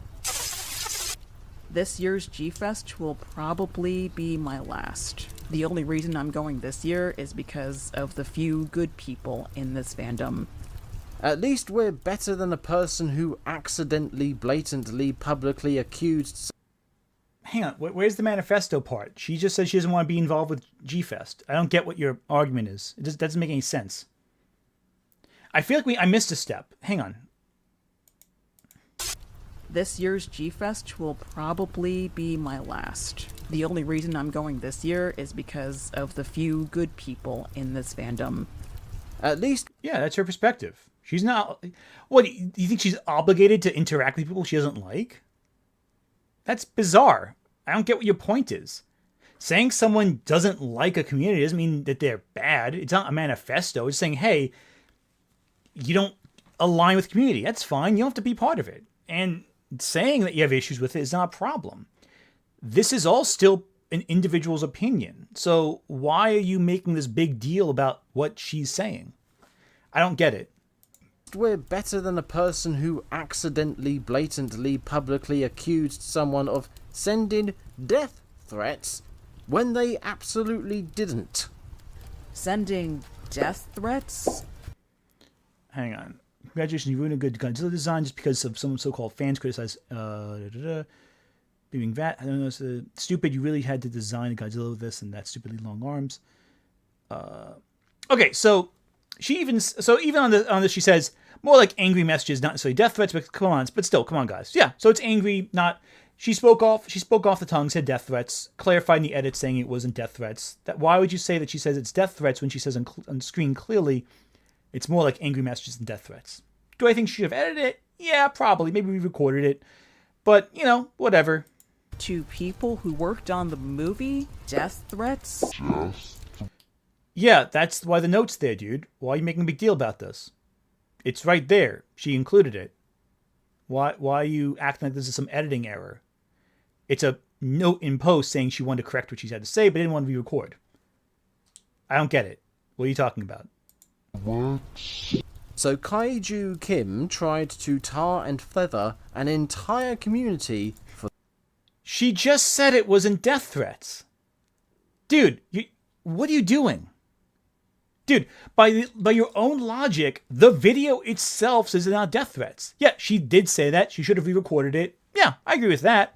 But by your own logic, the video itself shows an example where there isn't that. What is your point, dude? This is so petty. Who cares? This doesn't fucking matter in the scheme of things in life. What are you doing, man? What are you doing? Let me read some super chats because this is driving me nuts. Oh my goodness. Now I'm just like cringing from how bad this is. Nick Wolf, he's cherry picking. Animus, that's you. I love that. That'll never get old. Hugo XGC, accusing you of cherry picking while cherry picking and misrepresenting your arguments to address. Cute. Yeah, exactly. Very cherry picky. David Deister, thank you for super chat. Just be lucky you're not getting a hit piece by the Daily Wire. Not that they could have any logical arguments in their media. That's also very true. Daily Wire, though, has been kind of scaling back a lot, if you haven't noticed. A lot of their work is kind of crumbling. And plus, I don't do as much when the thing is, when I talk about political stuff, it's usually in terms of media analysis, which, hey, that's fair. I don't think I've ever covered a Daily Wire product, actually. I probably should at some point. Anyway, Mystic Blue, Japan didn't teach kids about World War I and World War II for a long time. Yeah, that's true. Japan has refused historically to teach World War II in a way that other countries have taught it. Yeah, 100%. A lot of them don't know why Japan was attacked by America. I almost said by New Jersey, my state specifically attacked them. Yeah, Tony Soprano went over there. Because I'm bored. Happy late Father's Day. Oh, thank you so much. Hugo XGC. Wait, he lost me. What were the terrible ideas you were supposedly promoting there? I'm confused by the point he's making. So am I. This is a really bad response video. I'm not gonna lie. I'm not gonna lie. I thought this would be a better argument against me, but it really isn't. It really isn't. Anyway, back to this.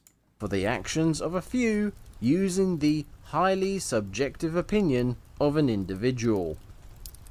Now we have Anthony Gramuglia using one artist's Twitter post, and as far as he was willing to show, 3 people's replies. Buddy, that's the first 2 minutes of a 50-minute video. It's the first 2 minutes. Did you watch after the first 2 minutes? Because in this video, things I discuss, hundreds of videos. We got right here. The entire political career of Shinzo Abe. Multiple creators such as Ken Akamatsu's political career. We discuss the Fukushima prefecture and the disaster in 2011 after the tsunami. We discuss laws about censorship in Japan. We'll put it that way. We discuss historical text, Yuri on Ice, Tales from Genji. We talk about the legalization of same-sex marriage in Japan and the process working for it. We talk about the Tales from Genji. We talk about the creation, the history, the international community between Japan and Brazil. We talk about Akira Kurosawa. Japanese sensibility. We also talk about, what do you call it? The fact that not all art is made for all creators. We even talk about Guilty Gear in this. One of the more controversial parts of the video, and the reason it blew up online in the first place. The discussion about Guilty Gear. We also discussed the anime Fushigi Yugi, which is underwatched. I think I should talk about it again at some point. User 225 and say, "Give me the gabagool" in the Tony Soprano voice. Give me the I can't do a Tony Soprano impersonation. Come on, can't do that. Can't do that. You know, actually, it's funny. I know people who knew James Gandolfini. Like my spouse actually met James Gandolfini when they were younger. Anyway, back to this. Is to insinuate that an entire planetary hemisphere is ableist, sexist, racist, Wait, and what? just plain. I'm sorry, what did you say I said?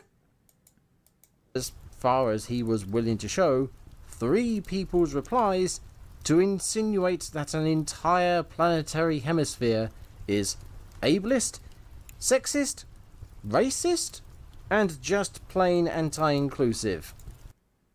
What the fuck are you talking about, man? What are you talking about? Which hemisphere? Because those comments are talking about a very specific small community.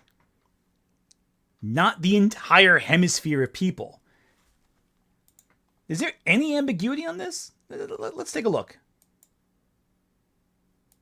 You cease to be an That is artist jazzy. and become an ideologue. You should be ashamed. Let's take a look at what I said specifically. I don't need to tell you this, but this isn't the first time people have been angry at a Japanese creative for making a black character.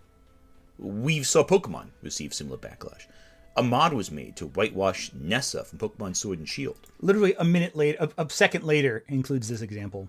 There is a profound resistance to diversity in Japanese media from Western fans. But when you point out the hypocrisy, they'll always have posts from individuals on 2chan ready to prove, "No, really, I'm just saying what the Japanese think."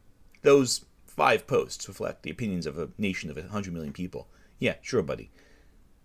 But what made this line that I just showed you particularly funny to me is that same weekend, Godzilla -1 came. Yeah, there's no ambiguity. I'm not saying the entire hemisphere thinks this way. I'm talking about a specific subset of fans. Now, the argument you can make is that I should have said a specific subset of fans, but I'm pretty sure the implication is pretty clear in the context there. Now, I could have phrased it a little more inclusively. That's fair. But at a certain point, we're just splitting hairs. It's clear we're talking about a very specific subset of people, not a hemisphere of individuals. Why is he doing this? As far as I can tell, to get internet brownie points for white knighting a Japanese artist. Again, it's as an introduction to the topic we're discussing. That's the point. A girl artist too, if you can believe the choice of voice actor. It doesn't matter if he The artist is non-binary, but I digress. stirs up hatred towards a group of people who don't deserve it. It doesn't matter if he defends terrible media. And You know, in context of that video, I'm criticizing it, but okay, sure. it certainly doesn't matter if he believes in what he's saying. Or not. As we've already shown, Buddy, you stopped 9 minutes into the hour-long video. You don't know what my point is. Muglia can't help but prove himself wrong in his own video. He also can't help but let the mask slip now and then. Let's see who the slip is. But not in the way I think people think it's slipping. I think a lot of fans now, though, are so caught up in the serious, Oscar-winning kaiju-sized metaphors that we're forgetting how inherently silly Godzilla is. Even going back to the first film, the original Godzilla is about a guy wearing a suit, walking around, crushing toy buildings and tanks.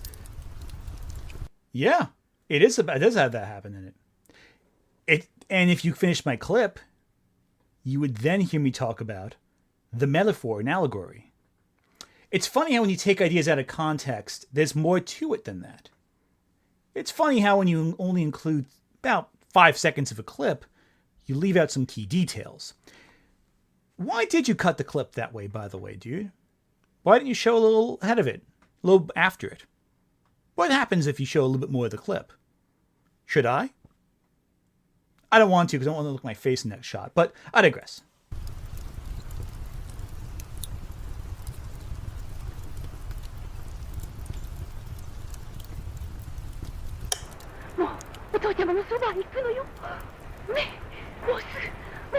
Yeah, it's a great scene. Yeah,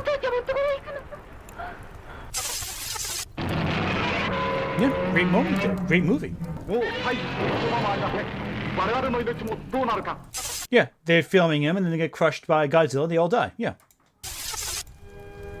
And here's what they sing as all the people who are radioactively burned are picked away after Godzilla has run through the city. That we're forgetting how inherently silly Godzilla is. Yep. In his first video, he describes Godzilla films as being meaningful and full of messages. And yet, in later videos, he happily tells everyone they are inherently silly because the films are made with guys in rubber suits and you can't take them seriously, apparently? No, you can take it seriously, but it's also silly. It's a silly setup. It's a silly set. It's a silly costume. But the movies are also really good. The movies also have a lot of messaging behind it. Your point is bizarre because you're deliberately only showing seconds of an argument as a summation of the whole. They can be both very silly and very serious, which is the point I make in the video, in both videos. But I digress. I'm sure every single fan of Tokusatsu would love to hear that little nugget. I'm also sure Gramuglia is the sort of person who'd say anime is for children because it's cartoons. Now you're just putting words in my mouth. And you're also incorrect. Because the difference there is that playing with toys and having them explode is a little silly. A lot of anime has some silly elements. But to say silly is for kids is drastically different than saying silly can also be serious. For example, a lot of stop motion has some silly elements to it. But stop motion can also include stuff like Mad God. Tokusatsu can be very silly, but you can also have stuff like Psycho Goreman, which is very Tokusatsu inspired and incorporates Tokusatsu into its subject matter. It is also very silly, but it's also definitely not for kids. The problem there, my friend, is you conflate silliness for immaturity. That's not the case. You conflate silliness for the inability to be serious. That's also not the case. The problem is you lack an understanding of what you're talking about, and that's the problem. But he doesn't say that in this video because he's supporting and defending Japanese art. Except I do say that it's silly, and we should embrace the silliness and enjoy it. That's the problem with what you're saying. You're not making much of a cohesive argument. You're being very hypocritical with your methodology, cherry-picking specifics, and isolating that from the rest of the essay. He can't exactly do that while shitting all over the big G, now can he? Do you think it's shitting on him to say it's silly? I don't think so. I think it's praise. The video is about high praise of Godzilla. Also, why have you only chosen 2 videos from over a year ago to criticize? So he says what he needs to say to make himself sound right, be popular, and stir up hatred in the direction that's away from him. Anthony Gramuglia is a cowardly, lying, toxic hatemonger. And who better to support this viewpoint than Mr. Who himself? Last week, Gojin the Makai Phantom hosted a stream on media analysis and critique, which featured a Gramuglia video. I was actually trying to finish my video before Gojin's stream. Oh, so they reacted to the Mauler video. These Mauler fans watched the Mauler video. Let's see how that turns out. Before we go deeper into that, let me take a look real quick at some super chats.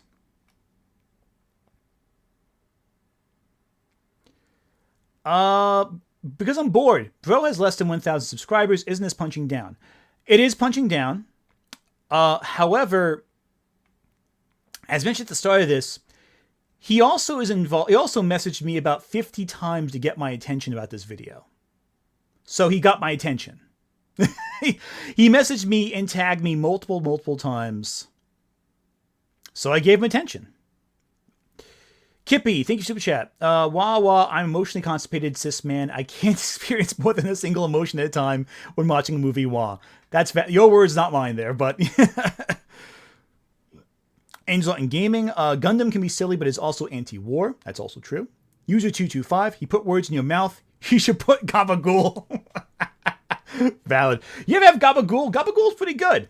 Shark Jumping Walrus, thank you for Super Chat. Thank you for the membership, for being a member for 6 months. Angels on Gaming. JoJo's Adventure is very silly, but has many serious times. Agreed. Adrian Parchman. That's you, C Animus. Give that Psy 30%. Valid. I'll give it 30% of that.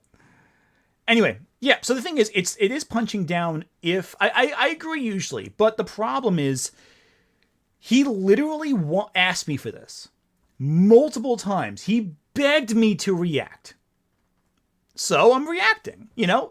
At a certain point, you're like, hey, if you're begging for this, I'll respond. And we will be acknowledging Backseater again before the stream is over. I will take a bathroom break before I do so, because it's been a day. But we will be addressing other video response after this. So let's hear this thing. Whatever. I'm slow. Anyway, after Gojin and Co. spent 5 hours and 51 minutes discussing media criticism and talking about sucking each other off, why did I write the same thing twice? Good old Mr. Who posted a 30-second clip of the stream on Twitter. Yes, because I was showing it, sent a link of it, and I watched that one clip, and that was it. I have not seen the entire 5 hours, but I have opened it up in case anyone wants me to attempt that, but I'm not going to. Describing the stream as 6 hours of reacting and getting mad at his video. Oi, Kaiju Kim, there's some narcissism for you. He then blocked the host of the stream, dodged engaging in any points fellow Seakin Sea Monster essays tried to bring up, and actively refused to watch the stream. Yeah, because it's a 5-hour stream. Sorry, almost 6-hour stream. Why would I watch it? I was informed this stream is about my video. I watched a half minute clip, posted that, and I didn't want to fucking watch your stream. I'm sorry. It's 6 hours. Why would I want to watch it? You give me no reason to want to watch it. It's like saying, hey, the section between these two sections would be a great starting point. We go over a section of video for context, pause and go into discussion. This section would be good. Fair enough. So I guess you can't give me a TLDR summation of what your core points are. That's all I was asking. I just want to know what your core arguments were. Also, apparently I had blocked one of those guys years ago and never noticed until now when someone pointed it out. I didn't block him as a result of that stream. I didn't know who he was. Also, buddy, if I was blocking everyone involved in that stream, why did I leave most of the people unblocked? That seems like inefficient from my perspective. But I digress. All of this after posting his falsehoods to his audience for internet points. Not really. I posted because I thought it was interesting. But I digress. If I had written this up in a story, I would have been told this was too coincidental and wrapped up too many points too soundly to be believable. Lads and lasses, Anthony Mr. Who Gramuglia, the sackless, clout-chasing, lying, toxic hate monger, who also happens to be an inbred goat-fucked half-wit. There, I think that'll do nicely for the end of the video. What a subject to get back into the swing of things with. Better, more positive videos are on the way, I swear. For now... Buddy, you didn't even scratch the surface of what you could insult me with. But I digress. The problem is this video is just very bad. It's not a very good response video. But it can always be worse. And when I get back from my bathroom break, which I'm going to go on right now, I'll be back in like 5 minutes, if even that much. Probably more like 5 seconds. We're going to look at someone who's been begging me to respond to them for a while, at least a small snippet of it, and discuss a person defending blackface in order to say I'm wrong. We'll get that in a second. We will be right back. Give me a few seconds, and I'll read every super chat when I come back. But I have to urinate, so give me a second.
All right. Doesn't look like we lost too many people in the intern room. Oh, my goodness. Okay, I'm back. I am back and ready to go. Let me pause the music here real quick. So, let's talk a little bit about that video and some concluding thoughts on this one before we move on to the next. But, let me read some super chats first before I do that. Wow, a lot of likes and hearts. I'm loving this. Fred Fools, thank you for super chat. All of Batchkey's films show Too Little Timmy. Yeah, right? Oh, I love... Yeah, just show all of Ralph Batchkey's shows. Show Wizards to kids. I love the idea. Show Cool World to kids. That's my favorite. Fritz the Cat, total kids film. Love it. Nick Wolf, people conflating silliness with immaturity just reminds me of the Ed, Edd n Eddy Big Picture Show and how fast the slapstick turns from funny to scary. Yeah, 100%. It could get really dark really fast in slapstick. People don't realize that. Mystic Blue, thank you for super chat. You have my blessing to use my silly steel chair. That's valid. I appreciate that. Angel Art Gaming, I don't think you insulted Lorch, Jar, KP, or Lio this much. Why do they feel the need to call you names? It feels terribly unprofessional and immature. Oh, 100%. Well, you know why they do it? It's actually very simple. It's because they don't have any good arguments. See, that's the thing. The big issue is... Oh, you could hear me? Was I that loud? I guess I was that loud. That's fun. Okay, here's the problem. Wait, seriously, you guys could hear that loud from here? I'm impressed. I'm very impressed, actually. I'm pretty... I take this as a point of pride. Real gold medal urination there, as I'm saying. Anyway, am I talking about? Cool. So the point is that you can hear the door. Oh, okay, that's fine. That's good. What am I saying right here? Wait, what was I just talking about? Right. So they have no argument is the problem. So the big issue is you have to insult someone if you're desperate for a point, or if it's a punctuation. You know, New Jersey folks, we make insults an art form. We really perfected the insults. But the problem is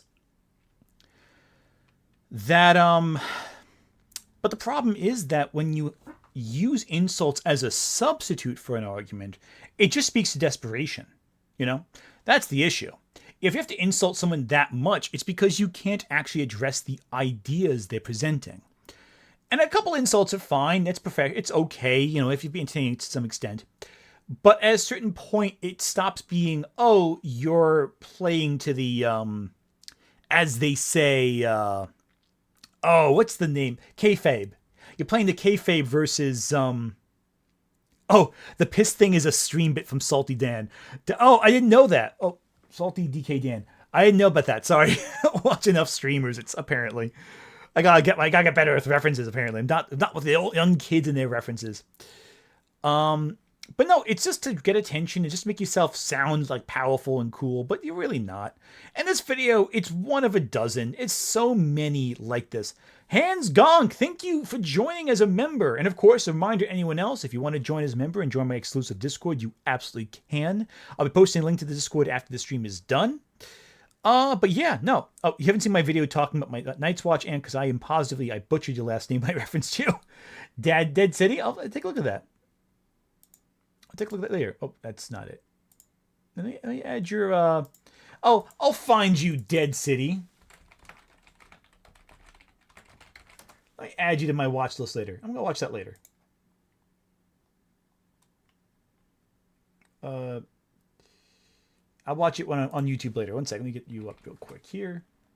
Let me add you real fast, Dead City, before I forget. There we go. Let's take a look at that.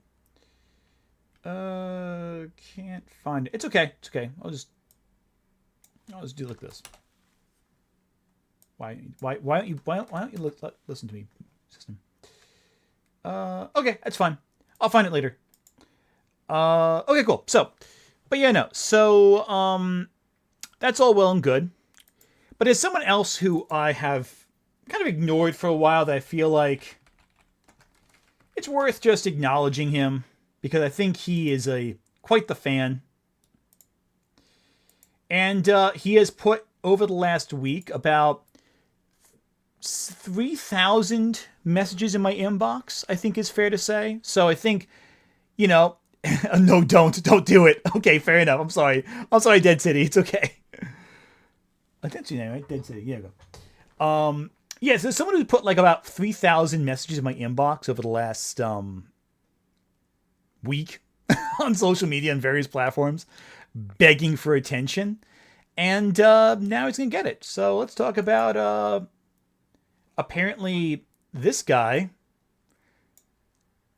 who claims to be my arch nemesis. I guess I'll acknowledge him. We'll see how this goes. Oh, there I am, right there. I'm right there. See? I'm also apparently in a few different places. It looks like pretty wild stuff. Anyway, here's a playlist of videos about me. Why are you attacking Comic Drake, man? Comic Drake did nothing to you. Comic Drake's a cool dude. Comic Drake, by the way, actually, let me give something of a positive from here, if anything else. If nothing else, as a reminder to everyone, let me bring it up real quick. Why are you dragging Comic Drake into this, dude? That's unfair. Not Cake Drake. Cake Drake would be fun, though. Comic Drake. Here we go. Let me bring up his video real quick. Yeah, good guy, Comic Drake. Really, really cool dude. Just as a reminder to everyone, which I'm going to mention again right here, just to shill this in case I have your attention. Oh, that's not the right one. Here.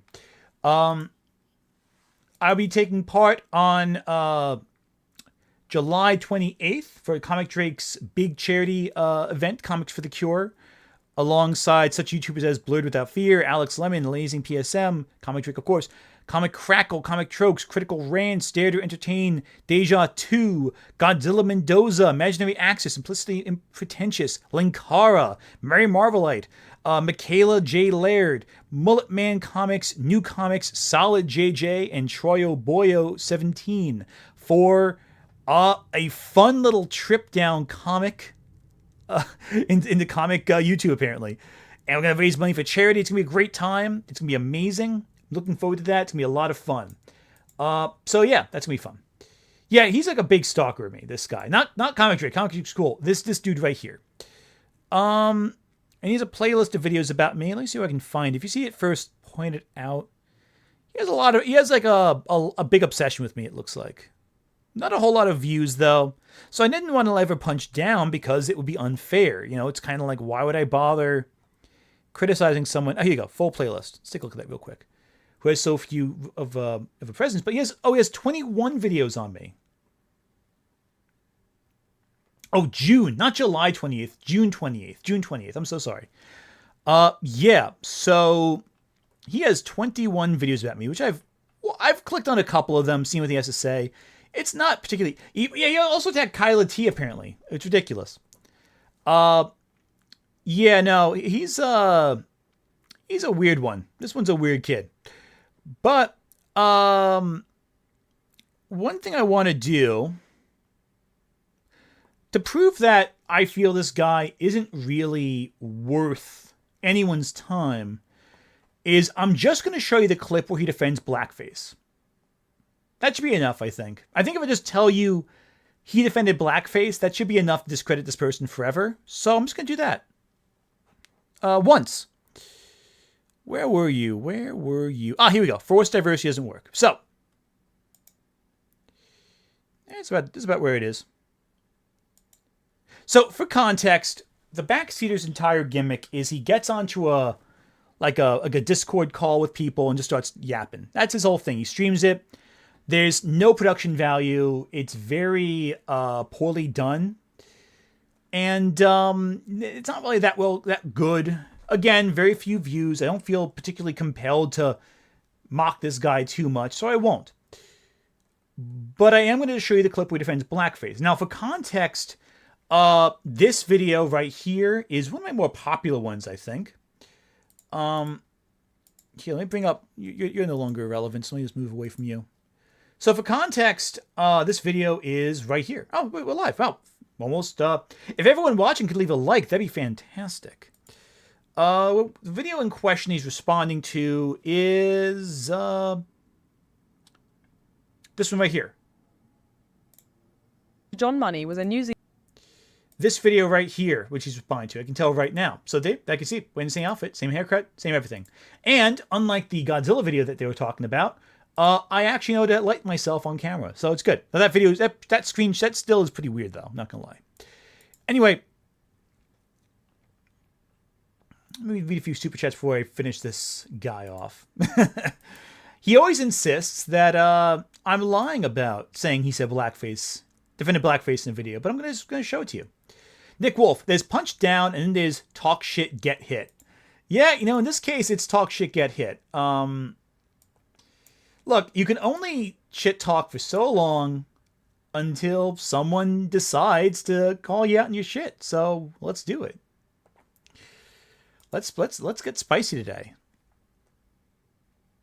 You know what he fucking looks like? He looks like the scrawny ass. Oh god, this is the one problem with this videos too. The mic quality is terrible. Let me amp it up a little bit. Sorry.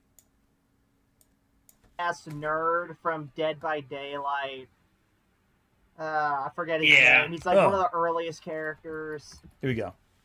Justy is a phrase that really doesn't mean anything. I mean, after all, how can you validate the idea that something's being forced upon you? Though many people have examples of what they claim to be forced diversity. Whether or not it counts as such remains to be seen. Which will no argument with my point there. I think this guy in the video he's doing wonders right now. I think he has some good ideas. Okay, user225, thanks super chat. I appreciate Kinky Mation's work because it isn't gross, exploitative, or heck, even racist, like so much NSFW adult art is. Could be a cool video essay topic. Yeah, I've actually talked to Kinkymation about maybe doing a video topic, but it has to be, the problem I have with video topics is I come up with so many ideas, and then like I run out of steam on them. I'm like, oh yeah, this would be a great idea for video, and then I start writing. I'm like, maybe it's not that good of an idea. Maybe it's not as much good stuff I have to it. That's why sometimes the poll topics I leave, I usually use it for an idea, but not always. That's always where I end up, is what it is. Nick Wolf, Dead by Daylight / Polar Express crossover when? Oh, that's a good question. The Polar Express is the is in the realm. What do they call it? Dead by Daylight. I love that game. I haven't played it in ages. We'll go over a few. We can't go over everything because, as we see online, every new trailer apparently for every new movie, game, TV show, etc. appears to be a branching arm of this forced diversity agenda. Apparently. And get ready for pronouns in Star Wars.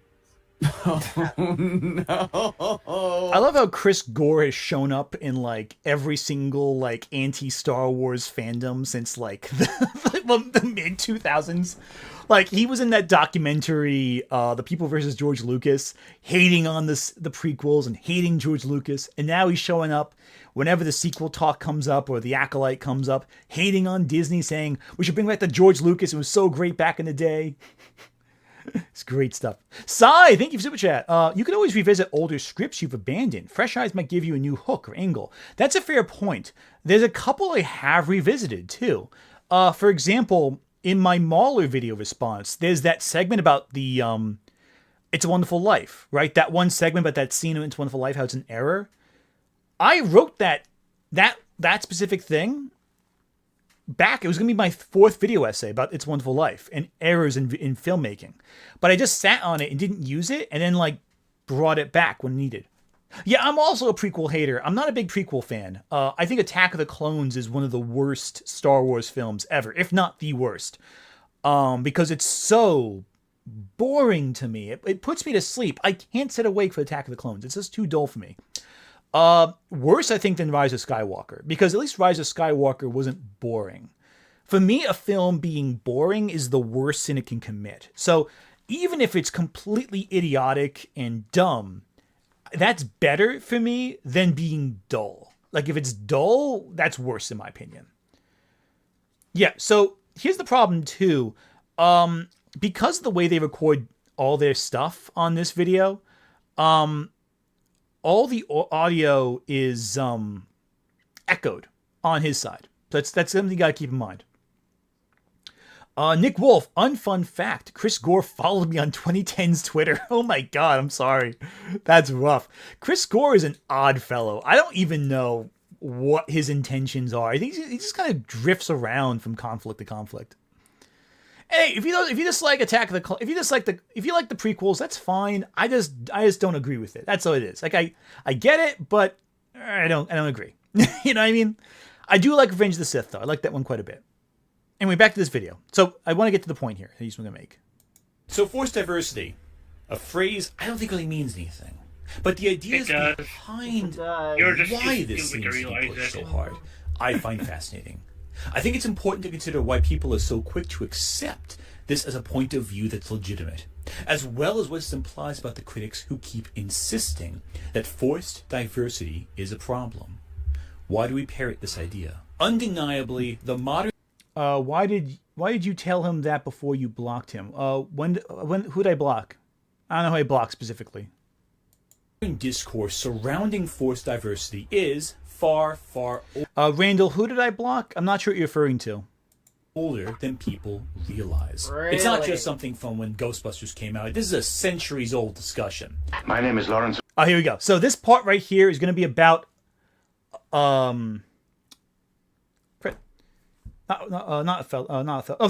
There we go. Yeah, it's about Othello.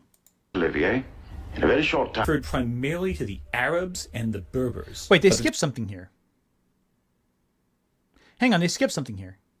Wait a second. Behind why this seems to be pushed so hard, I find fascinating. I think it's important to consider why people are so quick. Hang on, you saw that, right? Accept this as a point of view that's... Oh, did you tell him that before you blocked him? I didn't block him. Backseater is not blocked on YouTube or Twitter. He was, however, banned from live chat because he kept threatening people in the live chat. So he's banned from my chat for that reason, permanently. And that's not going to be something that any of the mods let go. And it wasn't me who banned him, it was Chloe Flora, but I fully stand by her decision. Legitimate. As well as what implies about the critics who keep in... Oh, turn on captions. Gotcha. Sorry about that. No, remind me later. Sorry, they're trying to remind me to reset the computer there on Avast over there. 1 second. Let me fix that real quick. Insisting that forced diversity is a problem. Why do we parrot this idea? Undeniably, the modern discourse surrounding... Let me make these subtitles a little bigger here. How do you make subtitles bigger? I always forget surrounding forced diversity is far, far older. It's settings, right? Playback. So here we go. Subtitles. Here we go. How do you make them bigger? Hang on a second. How do you make these bigger? I always forget how you make subtitles bigger. Why am I so stupid with closed captions? Ugh. You're all seeing how terrible I am with YouTube. It's terrible. Okay, move them around. Okay.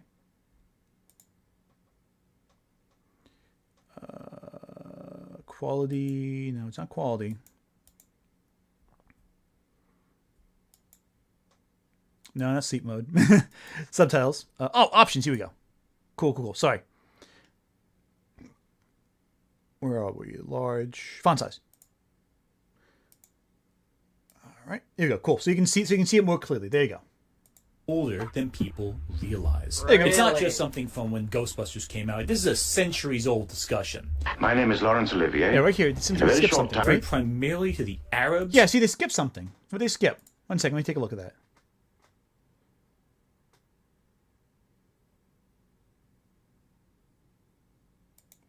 Anka.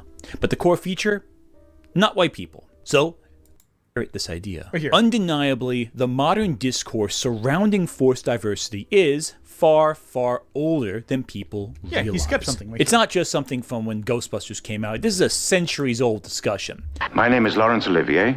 In a very short time, it will be my privilege to bring to you one of the great dramatic works of William Shakespeare. Yeah, see? The play Othello focuses on a Moor given station in Roman society. The term Moor was coined by the Europeans and was used in reference to a number of different folks.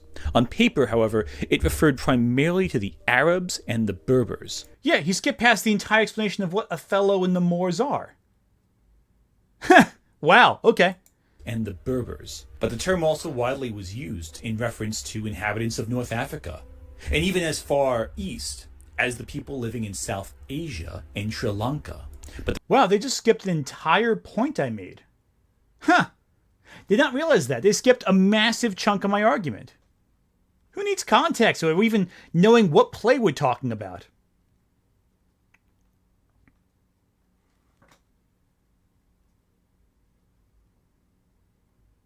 Wait, why are you mentioning... Huh. Strange. Very strange there. Anyway, back to this. The core feature, not white people. So Othello the Moor, naturally, was played almost exclusively by white people into the mid-20th century.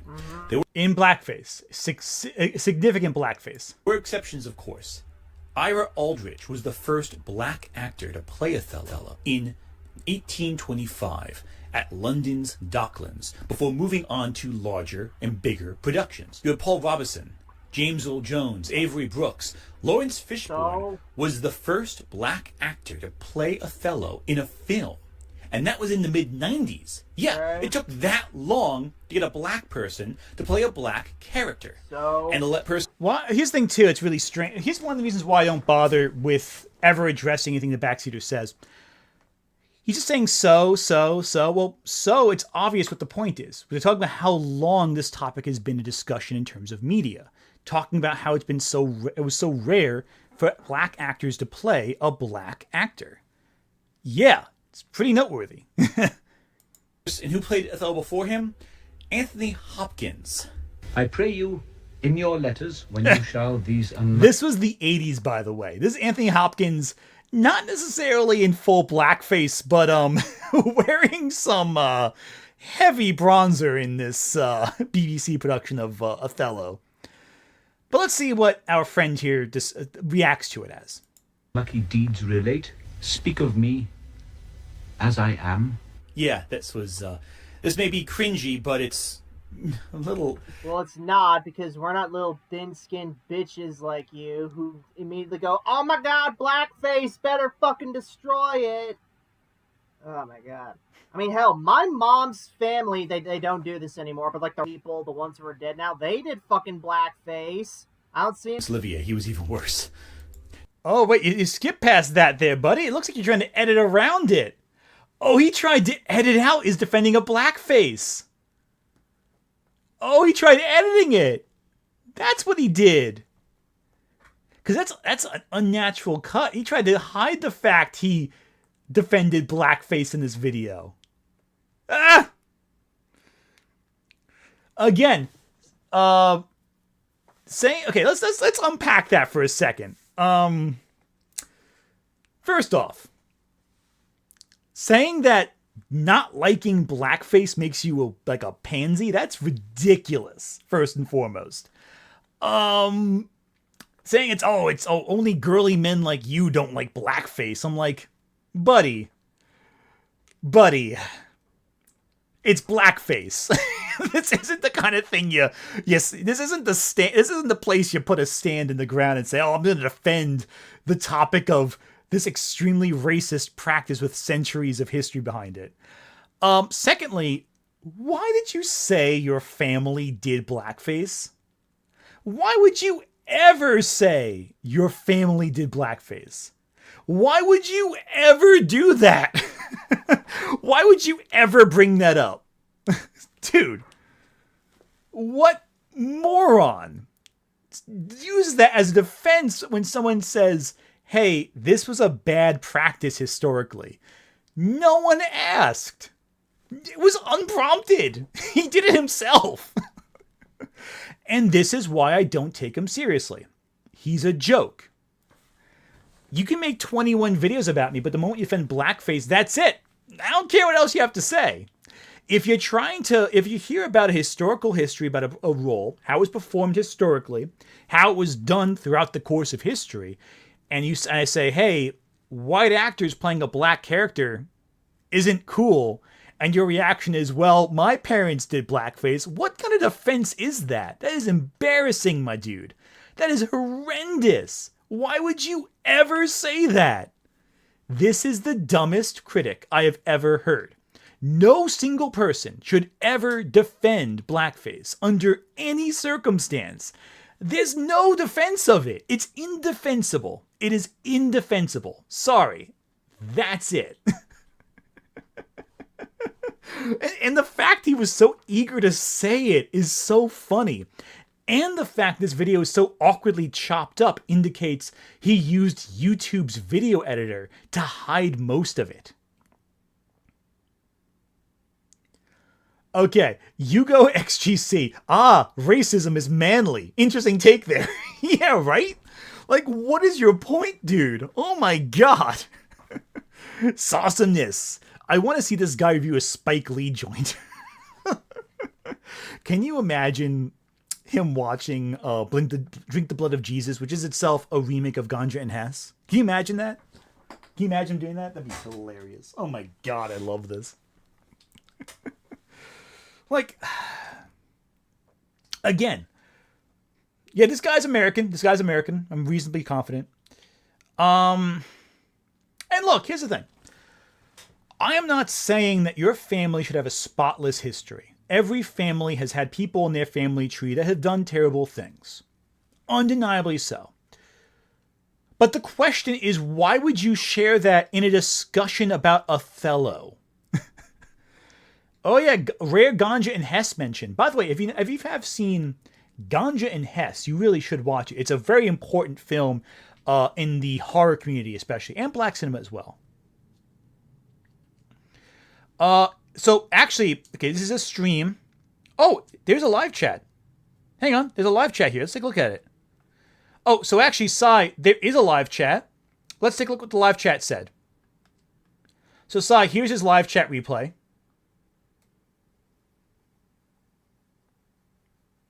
Here's the so Sai, live chat's right here. Do you see the response to anything? There's no response. It appears that the comments are on my side for the most part.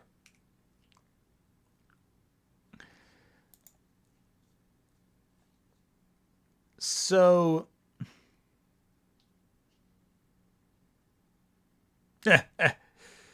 I don't know. Oh, Zeo Gold over here responded. Oh, hey, what's going on, Zeo Gold? You left a comment here, it looks like. Zeo Gold. Let's take a look right here what Zeo Gold here has to say. Zeo Gold, of course, I believe is on Sai's server. Is that right, Sai? You might want to ease up the insults. I can understand your frustration with Ant, but they take away from your legitimate criticism about Ant's bad takes in this video. From what I gathered on Ant before and after seeing this, it's safe to say that Ant is a partisan who can't take it when people criticize something done by his precious left wing, even when the left wing is doing something bad. In fact, he thinks that left-wingers can do...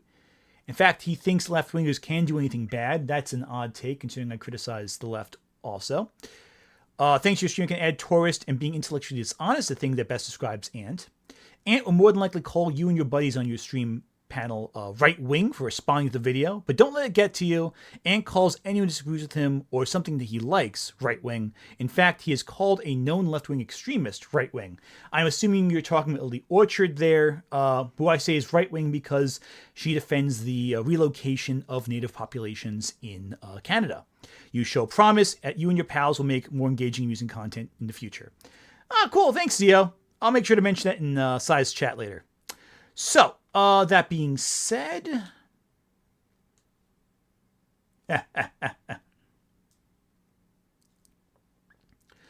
Evan Neal. Hi, Ant. I'm a frequent guest on his shows. Backseater wanted you to join your chat, but it seems he's banned. Yes, he is banned because he threatened my chat a few months ago. So we banned him, and he's not getting me back because he was... Here's the problem. When you threaten death upon my chat, you're not getting unbanned, I'm sorry to say. So he's not getting back on here. Sorry. And you can tell Backseater if he tries bringing an alt on here, we're going to ban that for band evasion. Just so you know. I haven't banned many people on chat, but when you cross a line, you cross a line. And every single mod I have is in agreement that he should be banned. So, there you go. Sorry, can't help you there. Yeah, Lily is not a left-winger, sorry to say. You were wrong about Othello. The first black actor was 1980s film with Yaphet Kotto with an all-black cast. I see. Okay. Well, the first black actor to play Othello was in the 1800s. But Yaphet Kotto, when was that done? Let me take a look at that real quick. So I want to make sure I give credit where it's due. Because Yaphet Kotto is a great actor, too.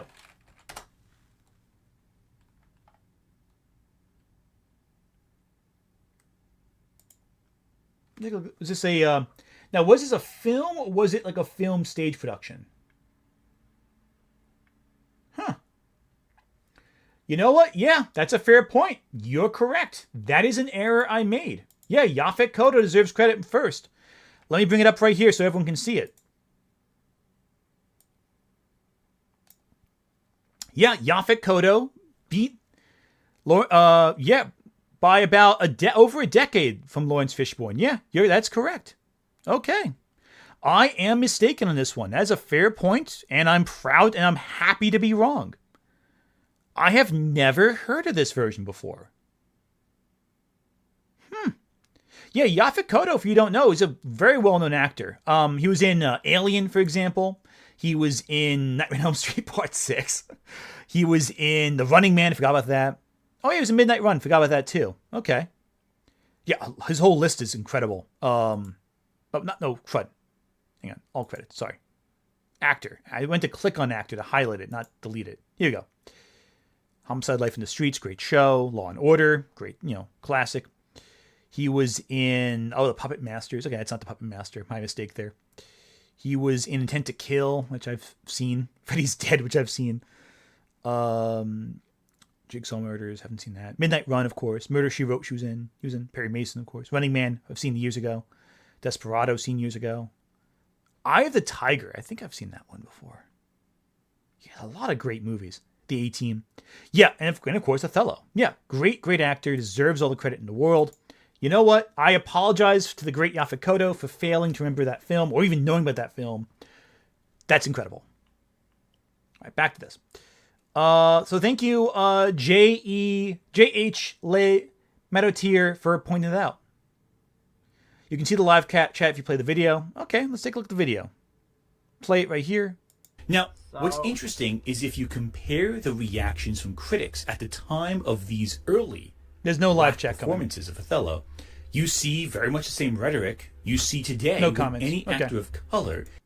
It's either very slow live chat or non-existent, and I don't care enough to find out the answers as to which. So point is, though, that it did take a very long time. Yeah, Yaphet Kotto from Freddy's Dead, The Final Nightmare. Yeah, great film, too. Eye of the Tiger, the song, I don't think is connected to Eye of the Tiger, the movie. Because Eye of the Tiger, the song comes from Rocky 3.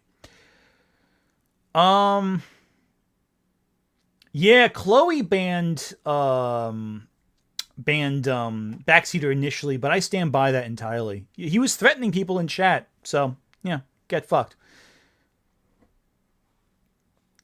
Dream Warriors was funny cringe. I love Dream Warriors, okay? Dream Warriors is fantastic. I won't see any Dream Warriors slander in this chat. You can slander Dream Warriors, I don't care.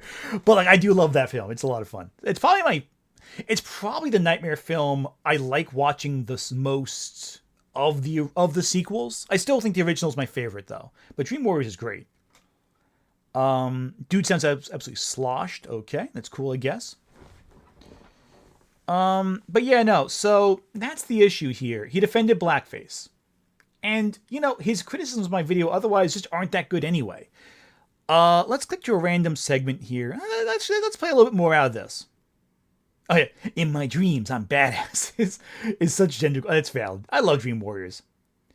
Yeah, sorry, you can't threaten... Listen, I'm sorry, you can't threaten people in my chat and come back and chat and expect to come back. I'm sorry. There's rules. It's not Twitter.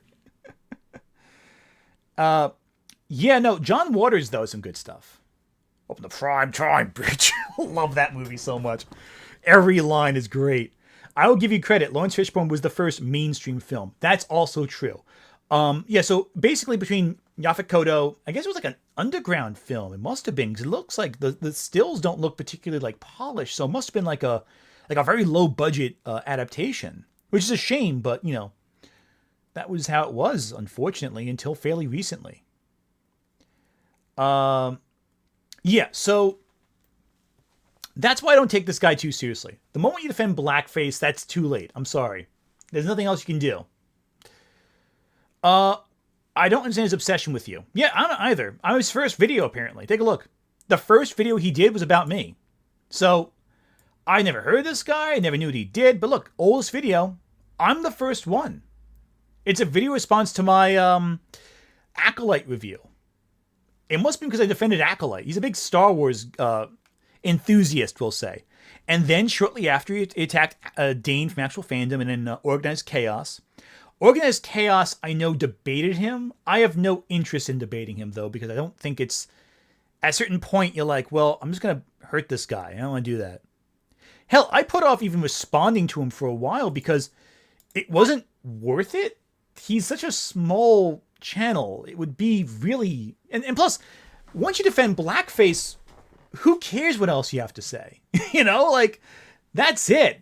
I don't care what you say after that. Once you defend blackface, that's it. I know your bias all out right there, you know? And again, you know, 21 videos he did about me. 21 videos, and they all look the same. Now, here's the funny thing. Whenever I've engaged with him online, I've tried giving him feedback on his videos, tried telling him to improve his sound quality, because his audio is just really bad sometimes. It's impossible to hear it. And you know, he also defended Shad, apparently, from the Shadiversity discussion, which is goofy as anything, but I digress. Why can't Star Wars feature a white guy for once? Yeah, can you imagine that? Let's have some white actors playing Star Wars. I've never seen that before. Adrian Parchman, any opinions on Tropic Thunder's use of blackface?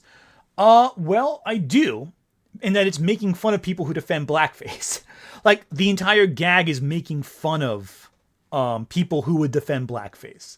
even for a role. Like, you're not meant to like it. It's meant to be deliberately absurd and make fun of the fact that some actors go to obscene lengths to get roles. And they even point out in the film how he's stealing the role from a black actor who'd be more qualified for the role.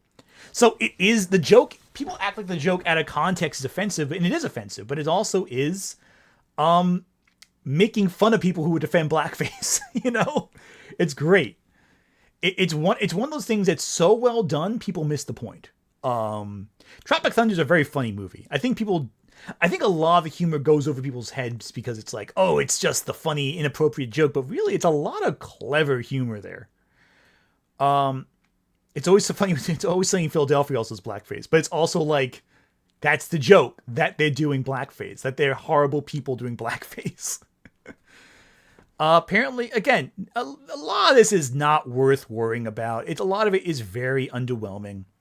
And a lot of this isn't particularly good. And they don't think they're making any good points. So, there you go. What do you mean, you people?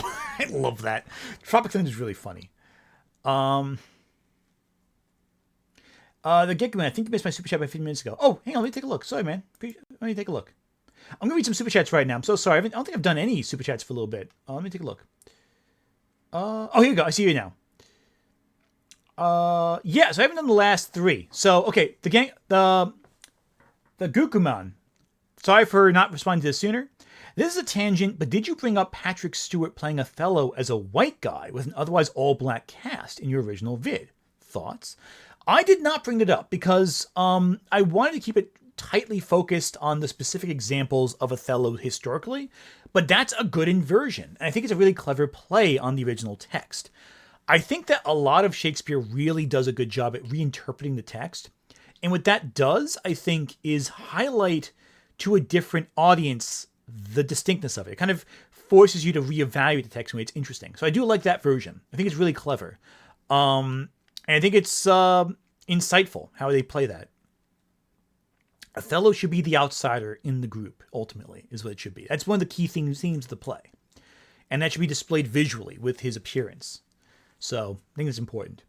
Nick Wolf, thank you for Super Chat. Racism ain't the trap card he thinks it is. No, it is not. No, it is not. Andrew Parchment, that's Tropic Thunder. I'm so sorry I missed the other two before that. Thank you so much for keeping me honest there. I would have missed that otherwise. So sorry about that. But yeah, no, I think it's really important there. It's a good reversal. I think it's clever. Yaphet Kotto was kind of a student film with an entire cast and crew of the film with black. It had never been released commercially. That might be why I never heard of it then. If it wasn't released commercially, I probably would have never have seen it. That's interesting. And I wonder why. I guess it's being shown at like museums and stuff like that, and like art schools, like acting schools and what have you. That's clever. I like that. That's really interesting. So the problem is that this guy has made a bunch of videos, 21 videos in total, and very few of them, none of them have gotten over 500 views. So I don't want to like make a big deal about criticizing this guy because he is a very small channel and I feel guilty about it. I don't want to crush him. But yeah, the guy defended blackface. So whenever he comments on this stuff, just remember, he defended blackface in order to argue that my Othello point was wrong. But that's a good gist right there. But there are other people who have called me grifters before. Quite a number of them, actually. If I type in right here, for example, and I want to point something out too, because I feel like sometimes people miss the point here about something. I do not do anything. I do not say anything about anyone else that someone would not say to. I would not accept someone said to my face. But the reality is, there are a lot of videos out there responding to me, reacting to me. And I ignore the vast majority. For example, I didn't really respond to this one because Shadiversity was, I felt he already lost the argument, so why bother? EFAP, same thing. Trash Pen DeLorean, don't know who they are. Again, response to one video. EFAP, again, I responded a year to the day to this one, but that's another discussion for another day. And it looks very likely that that response will eventually ratio the original EFAP video as well. Dragon's Den Dog Pant. I don't know what this one is. Jake the Surgeon. Again, fairly recent, 300 views. Not going to bother with that. Backseater again. That's not a reaction to my video. This is something I did. Oh, cool. Movies with Mark. He's pretty cool. My video right here. Harmful opinions in a video. The Backseater did a stream a few days ago about me. It's not on the playlist apparently, so I'm upset by that. So that makes 22 videos he's done on me. Backseater again. That's me. Backseater again. Psy. Me again. Me again. Okay, not as many as I thought. Okay, that's Backseater again. Me. Us right now, right here. Westside Tyler. Is Westside Tyler in chat? Shout out to Westside Tyler. My recent video on We Are Not Alive this came out. Again, they are Westside Tyler again. There are a lot of reactions to me, and I'm obviously glancing over a little bit. Oh, Literature Devils responds to me. Okay, Celtic Phoenix also did respond to me, but I actually responded to them directly. And I think that's some fair criticisms here and there as well. Here's one from Literature Devil, and Literature Devil is interesting because I did criticize them first. Though I think they were in circles that were already diametrically opposed to each other, so I digress. Here's what Literature Devil had to say about me. There's no more tax on super chats, then my income, a good chunk of my income is non-taxable. So that's pretty good. That's pretty good. That'd be way better. Happy birthday, Trump. Yeah, happy birthday, Trump. I'm going to tell the president happy birthday later. Tava makes, what do you think of Anthony Gruglia's take on you? You mean the... Yeah, Literature Devil, you failed to say my name correctly too. Come on, it's Gramulia. Gramulia. Westside Tyler, isn't that a guy on the internet? I love that. Love that intro, Westside Tyler. It's great. Anyway, back to this. Video that he did, it's an interesting mind that reflects the YouTube reviewers that are a specific sect. Well, I mean, he didn't even tell the truth. Like, it was all a bunch of lies. Like, it was the whole idea of the beginning of his video is already poisoning the well so that he can shape us in the same way. So, because it starts off with CinemaSins, which is kind of like a joke review channel, which is like, it's like, oh yeah, this scene does not contain a lap dance. Ding, bad, that's a sin. And then he tried to paint us all as that. No, I didn't. I just painted you that way, but I digress. It's full of like weird lies and misdirections. Okay. Like one of the most blatant is later on where he tries to defend Lily Orchard, and he says, "Oh yeah, I know about the accusations made against Lily Orchard, but if I have to cover Lily Orchard's accusations, I'm going to have to cover everyone else's, and I'm just going to be here all day." Because trying to paint us all as having these horrible allegations, and to prove it, he brings up Nick Recada's arrest record for like. I also bring up John De La Ruse's restraint order from his wife after he beat her. And I show Nick Recada's arrest as well, as two examples of two people who did commit crimes. Now, Literature Devil, I never said you committed anything. I said they committed crimes. If I talked about every single crime that every person I covered did, I'd be there for a while because there were a lot of people who committed crimes. So, why would you think I'm saying you did anything? Did I show your police record? No, I don't even know your name. So, no, I don't think you committed a crime. I never implied you committed a crime. Why would you think I said you committed a crime unless I said so? Cocaine and child neglect? Hinting that we all have these dark rap sheets that we're all like, we were arrested for cocaine, child neglect, and stuff like that. No. I showed Nick Recada's arrest sheet because I'm saying Recaida was arrested for child neglect and giving his children cocaine. You are not on that arrest sheet, so you're fine. Don't worry about it. But he didn't have that on any of us. He brought that up. He brought up Nick Recada's arrest record. Yeah, also, are you implying you think I defend Lily Orchard? Dude. Okay, this is about a year ago. So this is before everything with Lily Orchard that would come about my channel, my whole fight with her, became more public. So I can accept that maybe he didn't realize what was coming.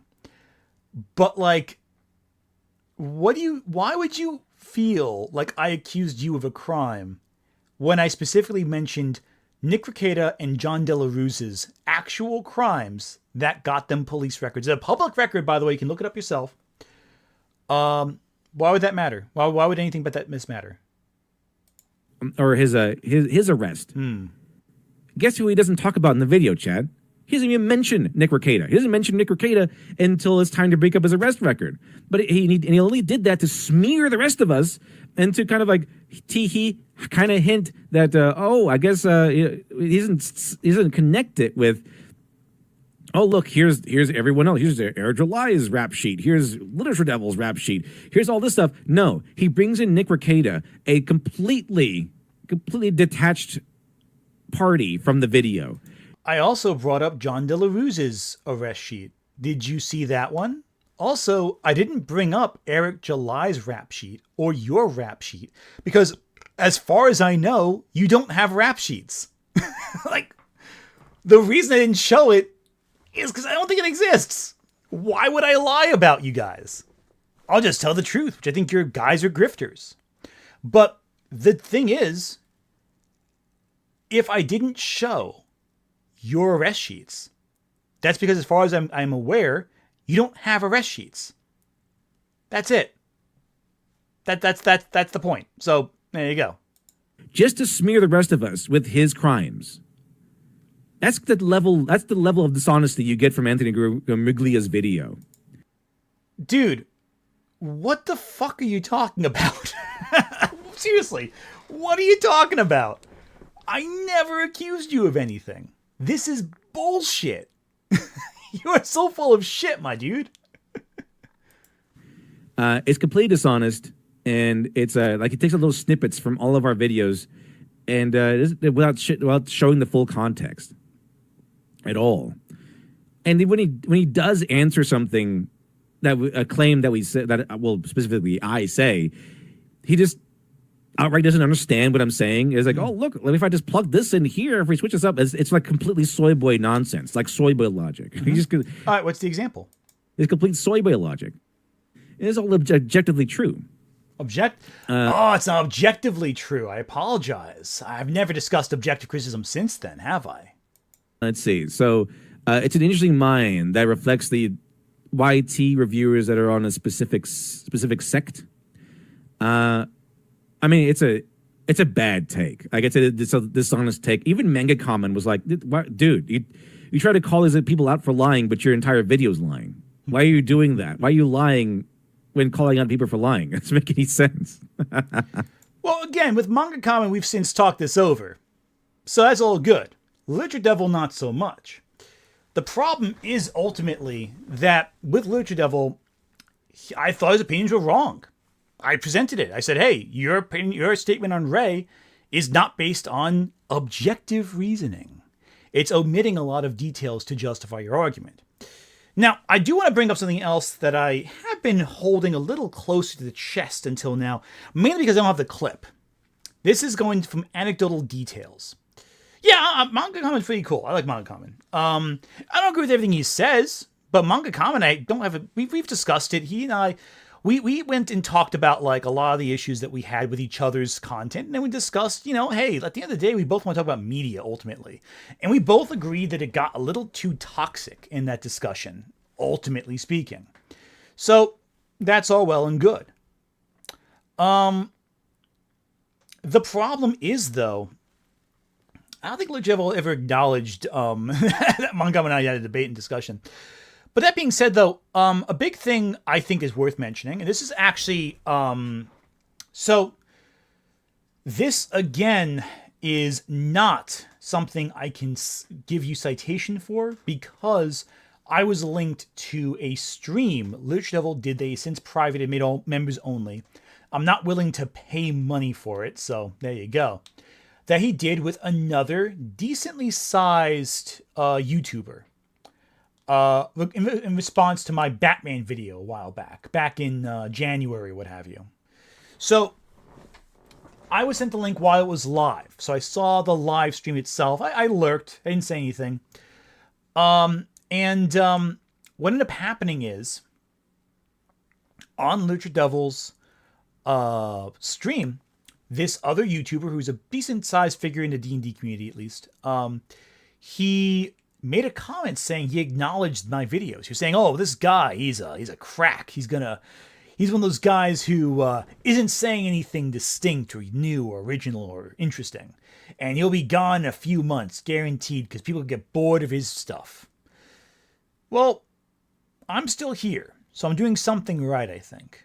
And I'm happy to say, let me double check the sub count real quick for this channel. One sec. Bring this up.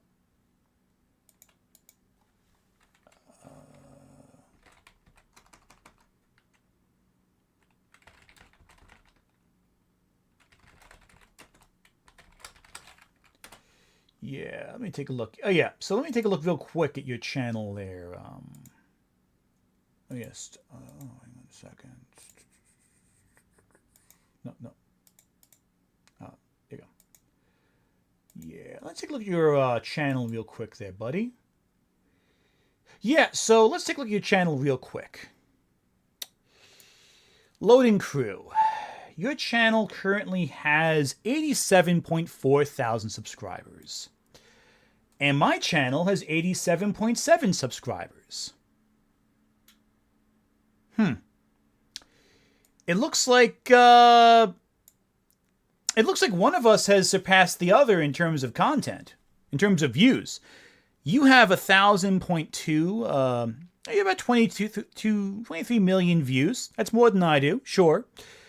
You also have over 1,000 videos. I have much less. And you do live streams, sure, that's fair, but you're more video content posted than mine, that's fair. Your most popular video is pretty big. It's about Has Been Hotel. Your top 3 about Has Been Hotel. That's really cool. Good job there. But why do you think that? But I find it funny that you thought you could comment on my channel's quality that soon ago, saying I only get attention when I talk about other people's videos and not, bring up points of my own. I think chat mentioned it before I could, but success is the best revenge. I do agree. So I did hear what you had to say, my friend. Wasn't quite too fond of it, but hey, I am happy to be in a position where I'm actually getting ahead of you in this game.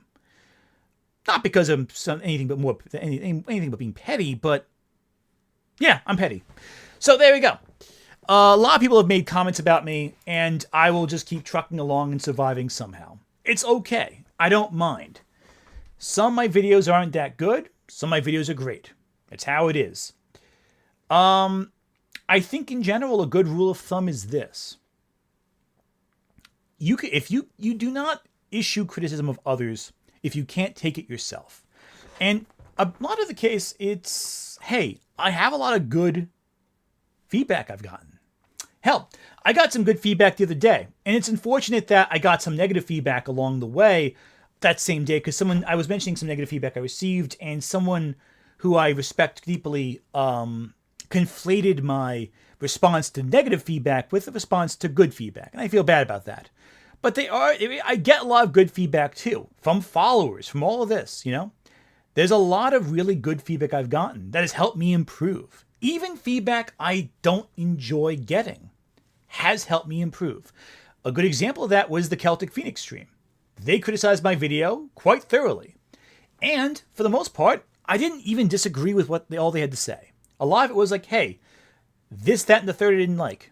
This, that, and the third I felt could have been better researched. Okay, you're not mistaken. And the way I see it, even if I don't disagree with my points I've made, they are better ways you can communicate your points. And I think I've improved since then.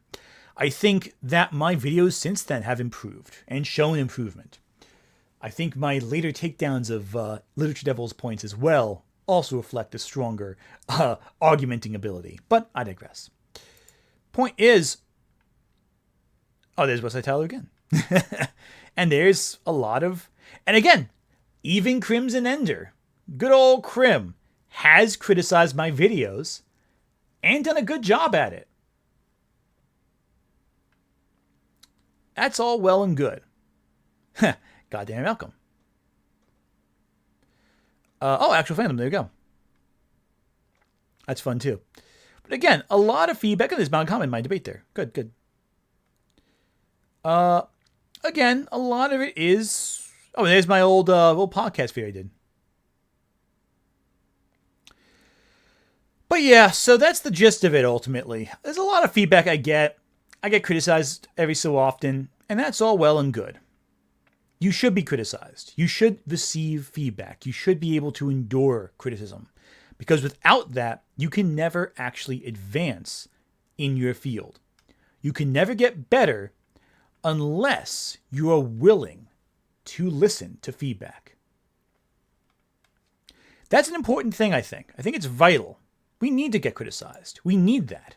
Because if we don't, then we're going to be hurt by our own failures. I digress. I think it's very important to always listen to feedback, but you don't have to necessarily listen to all feedback. Not all feedback is valuable. Not all feedback is useful. Not all feedback helps. So, have to admit, I was wrong. Kind of, Yaphet Kotto was the first Othello, but the first black Othello was Richie Haven's 1974 film Catch My Soul, which was a loose adaptation. That's fair. That's a fair point. Okay, that's even earlier then. There's a lot of, again, with Shakespeare adaptations, it's fascinating. There's so many more elements you just don't hear about that's lesser discussed, especially in academia. That's interesting. I'd never heard of Catch My Soul. I gotta check that out. I got 2 movies to watch now, both Othello adaptations. I gotta take a look at this. Yeah, so again, like that's a thing you gotta keep in mind. Yeah, Magneto simp. Because I made a video asking if Magneto was correct. I'm sure the mention of Martin Luther King probably bothered him too. And these guys aren't reflective of what your actual feedback is going to be. A good example of this, but don't mind this very still image for a second here, shall we? A good example of this would be my recent video on Lilo and Stitch. You know, that video received a lot of negative feedback. And you know what the thing is? That feedback is valuable. That feedback is good. You want to receive negative feedback for something. And I received negative feedback from people who actually wanted me to do better. The thing is, a lot of these guys don't want me to do better. They want me to do worse so they can make more content about me. That's what it comes down to. And again, I want to end this with looking at one of the videos that started all this. This big old discussion right here. Again, they're a small creator, but they also kept annoying me, so I'm going to annoy them back. This is the video they referenced before. They kept this big podcast thing. They said around... Okay, so hang on a second here. They got mad at me for saying it was 6 hours criticizing my video, but my video comes up an hour and 51 minutes in. So it's still 2/3 of the video is about me. So it's not a lie. It's a 6-hour stream, roughly. You still at the 2-hour mark. It's 4 hours criticizing me. Okay, that was the big thing I lied about. It was 4 hours and not 6 of you criticizing my video. Okay. And I'm on the thumbnail. Hello, everyone. Welcome to this. Like, I'm on the thumbnail of your video. And you act like you weren't talking about me. Now, it's also 4 hours long. I'm not going to waste your time watching the whole thing. The way we watch this, it takes an hour and a half to get through 20 minutes. Like, no way. So, let's take a look at how they introduced my video. He shows up only a couple times in the film, like one at the beginning. They're shuffling movies around. Just a heads up, like, Block. Since Joey is still AFK, that does mean when you do join, just put it in private chat and Joey should see you because none of us can. Yeah, no, I'm switching my PFP to Nemesis this time. Nice. I have explained. I have the context in Zim server. I made a meme about it. So here, and I also I remember when you first. And also, for those who don't know, but I explained it to Zim servers. You'll know where I'm going with this. Nemesis stops a raping in the original book. If you know, this is the stream they begged me to watch. By the way, this is it right here. I'm really missed out on some intellectual discussions here. Dr. Muglia. None of you can pronounce my last name correctly. It's not that complicated, guys. Can one... Okay. Can one of the people criticizing me ever get my last name right? Let me lower their voices. Sorry. I adjusted because the backseaters audio is terrible. But like, can one of you people ever get my last name correctly? It's hilarious. You know about that. Yeah. So I've never seen this video that we're pulling up here, because it's apparently really long. Never had the time. If he mentions Godzilla in this, I'm probably going to threaten to leave the stream. I can't deal with this man's Godzilla takes. I can't. The second we hear the word kaiju, not even just Godzilla, kaiju, it's done. I will slap his nuts. The problem is these guys are just obviously coming into the video looking for a fight. Well, you got it. Hey, what are you going to do? And again, based on everything I've heard so far, is their opinions on Godzilla just aren't that, hey, they like Godzilla, but they're like upset I called it silly. Okay, cool. I couldn't do a 5-hour phone call like this. There will be bomb threats. He could talk about Gogala for all I care, and I would kill him. This is the video they told me I had to watch. I have to watch. You got to watch this video. You got to hear my points out all the way. Articulate. The Scorpion Wolf, thanks for the being a member for 4 months. You'll need someone to get you the highlights, it seems. I did. I talked about the highlights. Apparently it wasn't enough. Yeah, so threats on my life and talking about grabbing my testicles. When you put it like that, it sounds like they have a crush on me. Which I remember when you joined my server and you were so enthusiastic to meet Zach since he worked on Nemesis. Yeah. No, but dude's a genuinely good guy. I love talking to him. I will beat this man's nuts in while singing Rocky Road to Dublin like the bad guy from Sinners. If this... These guys really want to talk about touching my... Maybe that's why they wanted me to listen to this. It's a romantic confession. That explains why they spent dozens and dozens and dozens of messages to me to get me to respond to this video. Listen, buddies. I'm a married man. I can't... Listen, I appreciate the concern. I really do. But I can't return your feelings, for better or worse. No, definitely for better. I really can't stand any of you people. So I apologize in advance. They're always obsessed with me. It's crazy. It's always people I don't know about. Hey, this came out during June, so really, it's a confession. I'm kidding. I'm not gonna make that joke. Happy Pride Month. Oh my god. It's so stupid, guys. Dude, again, this is a rule of thumb. I always applaud these discussions. If you have to be so aggressive, you already undermine your point. You gotta be chill about it, man. You gotta play it cool. You know what I'm saying? The trick is, if you get angry, it comes across as though you yourself are in a weaker position as a result. Just that simple. Man, people are weak on this site. But let's hear them talk about beating me off some more. If he mentions Kaiju or Godzilla. I've seen a good share of the video, but I haven't seen the whole thing. I've got a lot of notes wrote down. I've seen like half. The rest is gonna be completely raw. Again, everything they're saying makes it sound like this is like a fantasy of theirs. It's coming out, Ant. Don't ruin their moment. I'm sorry. I don't want to ruin your moment coming out. That's not the kind of role I was thinking you're talking about. Neas, that's gonna make it even worse. Don't you touch my girl! She's my daughter. You're not touching her. Oh man. You can tell by Yeah. just looking at this guy that he's a fucking dork.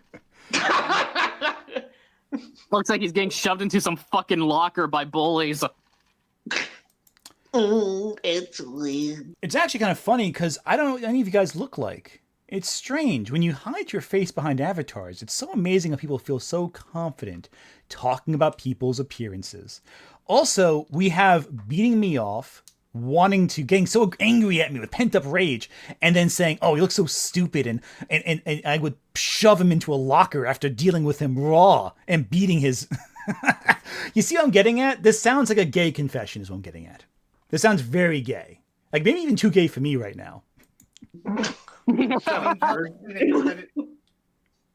I mean, Celtic Phoenix said he literally is a nerd. Like, he literally looks like the stereotypical nerd. He does. He has the nose. He has the fucking hairdo. The most fucking I don't like saying beta male because a bunch of red pill retards say that shit. But it screams the whole beta. Again, they spend all this time obsessing over my appearance. Listen, buddies. I gotta say, I'm very sorry, but I cannot return your feelings. I'm so sorry. But what are you gonna do? What are you gonna do? Again, this is a waste of my time. There's no value to this discussion whatsoever. And if this is the big criticism I get, these 6-hour responses where they obsess over my appearance or talking about beating me off and touching my nuts, I don't know what to say. It just seems really underwhelming. This is a very underwhelming response. Nick Wolf seems they want to Garmu gargle. Nope, abort joke. Yeah, basically. Stabster, what the fuck am I watching? Yeah, exactly. Again, this is what they said. You have to watch this. You have to hear us out. Well, you know what? After hearing that, I'm going to make the academic assumption that you don't really know what you're talking about. And I don't have to listen to what you have to say. It's deeply uncomfortable, deeply juvenile, and frankly, deeply fucking stupid. So why bother? Here's the thing. Here's what it comes down to, ultimately. If this is all the criticism I get from a bunch of losers who hide behind avatars, who act as though they're so much better looking than I am while hiding their faces, what do I have to worry about? If that's the best that these people can offer, then I'm doing pretty okay. If the best they have to offer is Shadiversity getting ratioed by me, mind you, Shad with over 1 million subscribers getting ratioed by someone who at the time had under 60,000, doing pretty okay. And if you doubt that, I'm going to bring up my ratio real quick right here. Shadiversity, Anthony Gramulia. Again, Gramulia. Get my name correct for once, you dumbasses. Right there. See?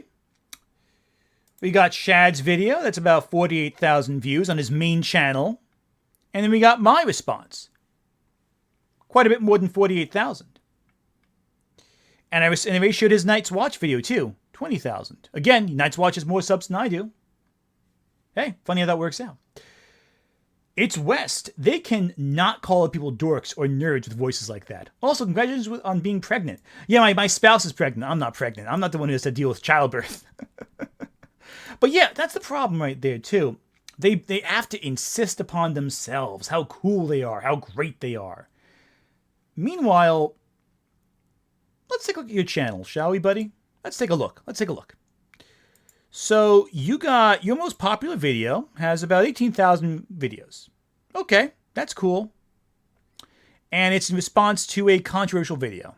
That's okay. Not bad. Next best, 10,000. Next best, 5,000. Next best, 3.6 thousand. And then after that, you teeter off a bit. That's fine. You have 164 videos. That's cool. 703 subscribers. Meanwhile, back in my world, I have about 201 videos and a lot more subscribers.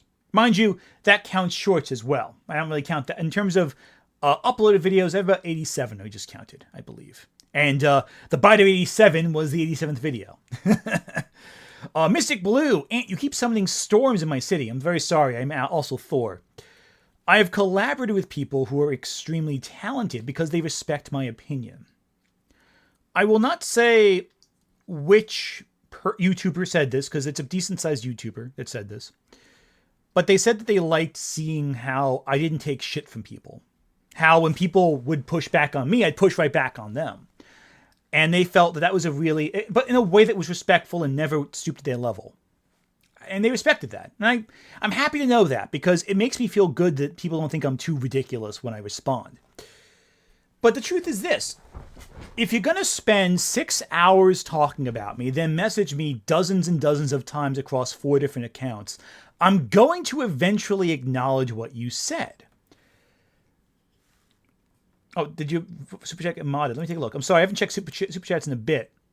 Oh my god, I missed that. Okay, so sorry. I guess I didn't see it. You go XGC. Oh my god, you're all nerds. How is that an insult here? Yeah, exactly! Hell, I've called Celtic Phoenix a nerd to his face. He seems okay with it. No one cares. No one gives a shit. I think it was, like, most people realize it's WWE on the internet, Most people don't really get angry at each other. They perform angry. Most people don't actually believe that, whoever they're arguing with is the devil or whatever on the internet. It's just not, that's not how it is. Most people realize it's all for show. It's a performance for the most part. Most people aren't actually angry at each other. But some people are.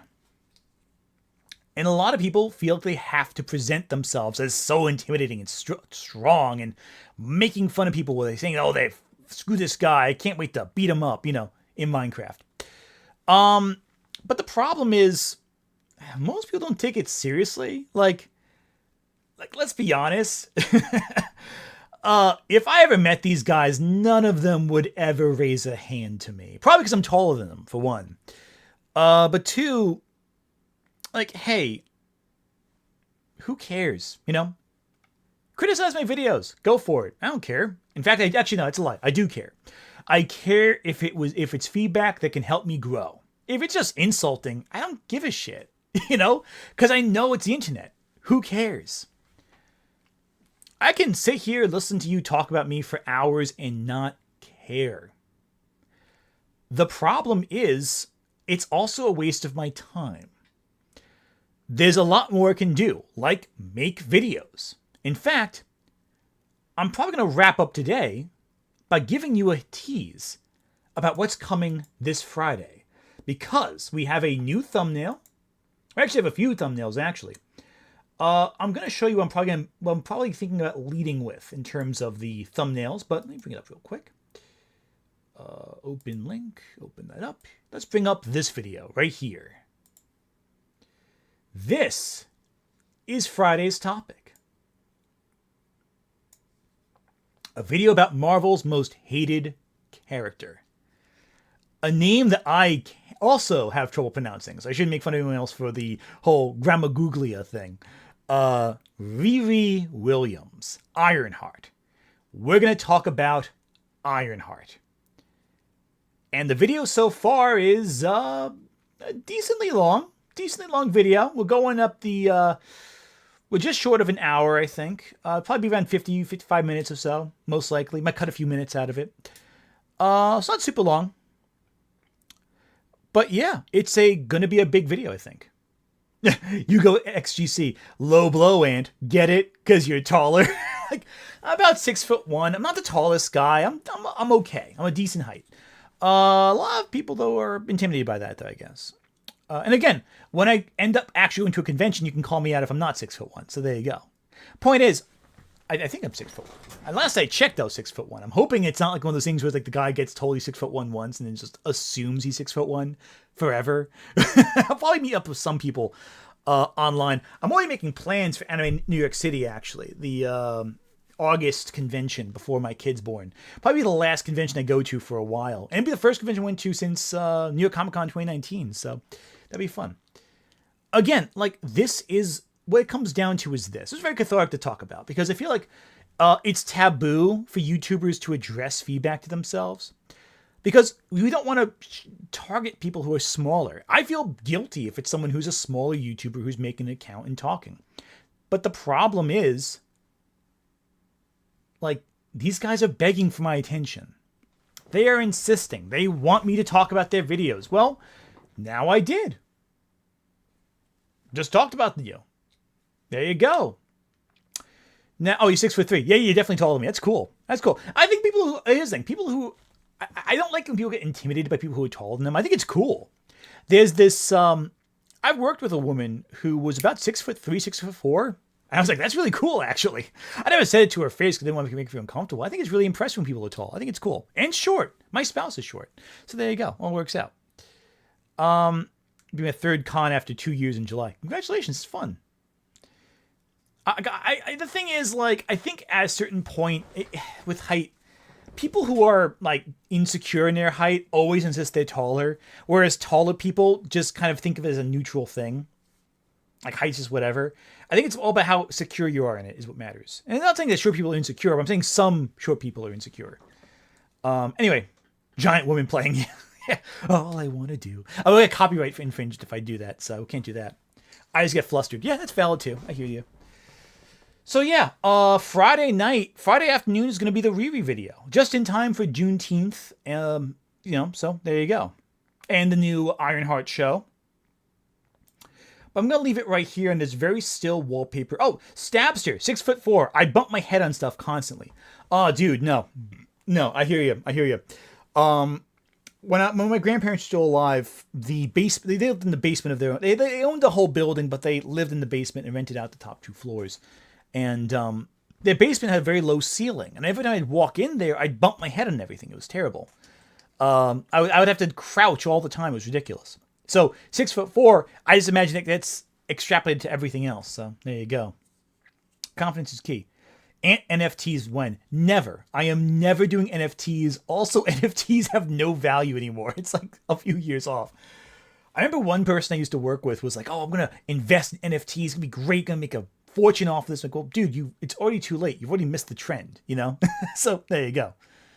Anyway, so I hope you all don't mind this still frame we're on. I know it's a still wallpaper. There's nothing going on here. Nothing is moving. You don't see anything move. There's nothing moving at all here. It's totally still. Anyway, but yeah, no. So, Ant right clicks when. There you go. They were good. So, yeah. Anyway, so that's all we got to talk about today. I'm gonna start working on my video tonight. Hopefully, get it done. It's almost done. I have another like 20 minutes left to edit. It should be good. And then next week is going to be the big stream. I don't know what the next week's video is going to be though. That might be the Crim collab we've been plotting for a while now. If I finally finish the script. I also sent a line out to a different video coming out in a couple weeks from now. Had to do a cool Nietzsche line to be fun. Ant, are you lying to me about what? What am I lying about? The wallpaper is still. It's a JPEG. There's nothing moving here. It's a JPEG image. It's just a still JPEG. Nothing is moving. Why are you saying the wallpaper is moving? It's not. It's not moving at all. Look at the eyes. The eyes don't move at all. There's nothing in this still image that's moving. Oh man, people are so weird about things. It's crazy. Just y'all need to relax a little bit. The wallpaper is not moving. It's a JPEG. Come on. I would never lie to you guys. I can see the chicken. What chicken? What are you talking about? There's no chicken. Anyway. And one strand of hair would crush a man. Yeah, well, that's a pretty big strand of hair there, I think. Anyway, thank you everyone so much for watching this video today. I'm very happy to have this with you all. But I think it's time we wrapped up the stream. I don't think I want to harp on anyone else today. So, Terminal Sanity. By me, the biggest issue with Riri was her rushed introduction in the comics, and it being attached to Civil Frigging 2, precognitive boogaloo. Hey, that's valid, but I have another feedback you're going to hear too. We're also going to see the return of Richard C. Meyer on my channel when I discuss him, because you can't talk about Riri Williams without mentioning Richard C. Meyer at some point. By Chiapio Dara, Ant, don't want to alarm, but an instance of redacted is right behind you. What are you talking about? I don't see any redacted there. I don't see no redacted going on there. Nothing's going on. We're totally fine. There's no chicken either. There's no chicken across the screen on Sai's stream over there. Yes, Sai, we'll steal your bit. Let's see how you feel about it. Aunt, you gonna tell your spouse about the nuts weirdos? I tell my spouse all the time about people making videos about me. Ever since like I wrote for CBR, I've told my spouse about this, and it's usually a response of they have too much free time. You know, it's just my opinion too. I don't take it seriously. I really don't. And hey, you know what? Neither should you. At the end of the day, Twitter arguments are on Twitter. YouTube response videos, they get a couple hundred views and that's it. No one in your real life cares. And someone online can say whatever they want. All they're doing is fishing for attention. Don't forget that. Yeah, no, my spouse is really savage. My spouse doesn't even watch my videos. They really do not, my spouse does not care. She does not care at all about any of these videos. Well, the way she says it's like, oh, I hear you record all the time, so I've basically seen the video 100 times already. Like, yeah, it's a fair point. Anyway, thank you so much all for joining me on this lovely, lovely day. Yeah, people in real life don't even watch my videos either. Yes, I hear you. You feel your pain. Thank you so much. Deeply appreciate it. I will see you all very soon. Video comes out Friday. Next week's stream. And then charity stream on next Saturday after that. Take care, everyone. Goodbye.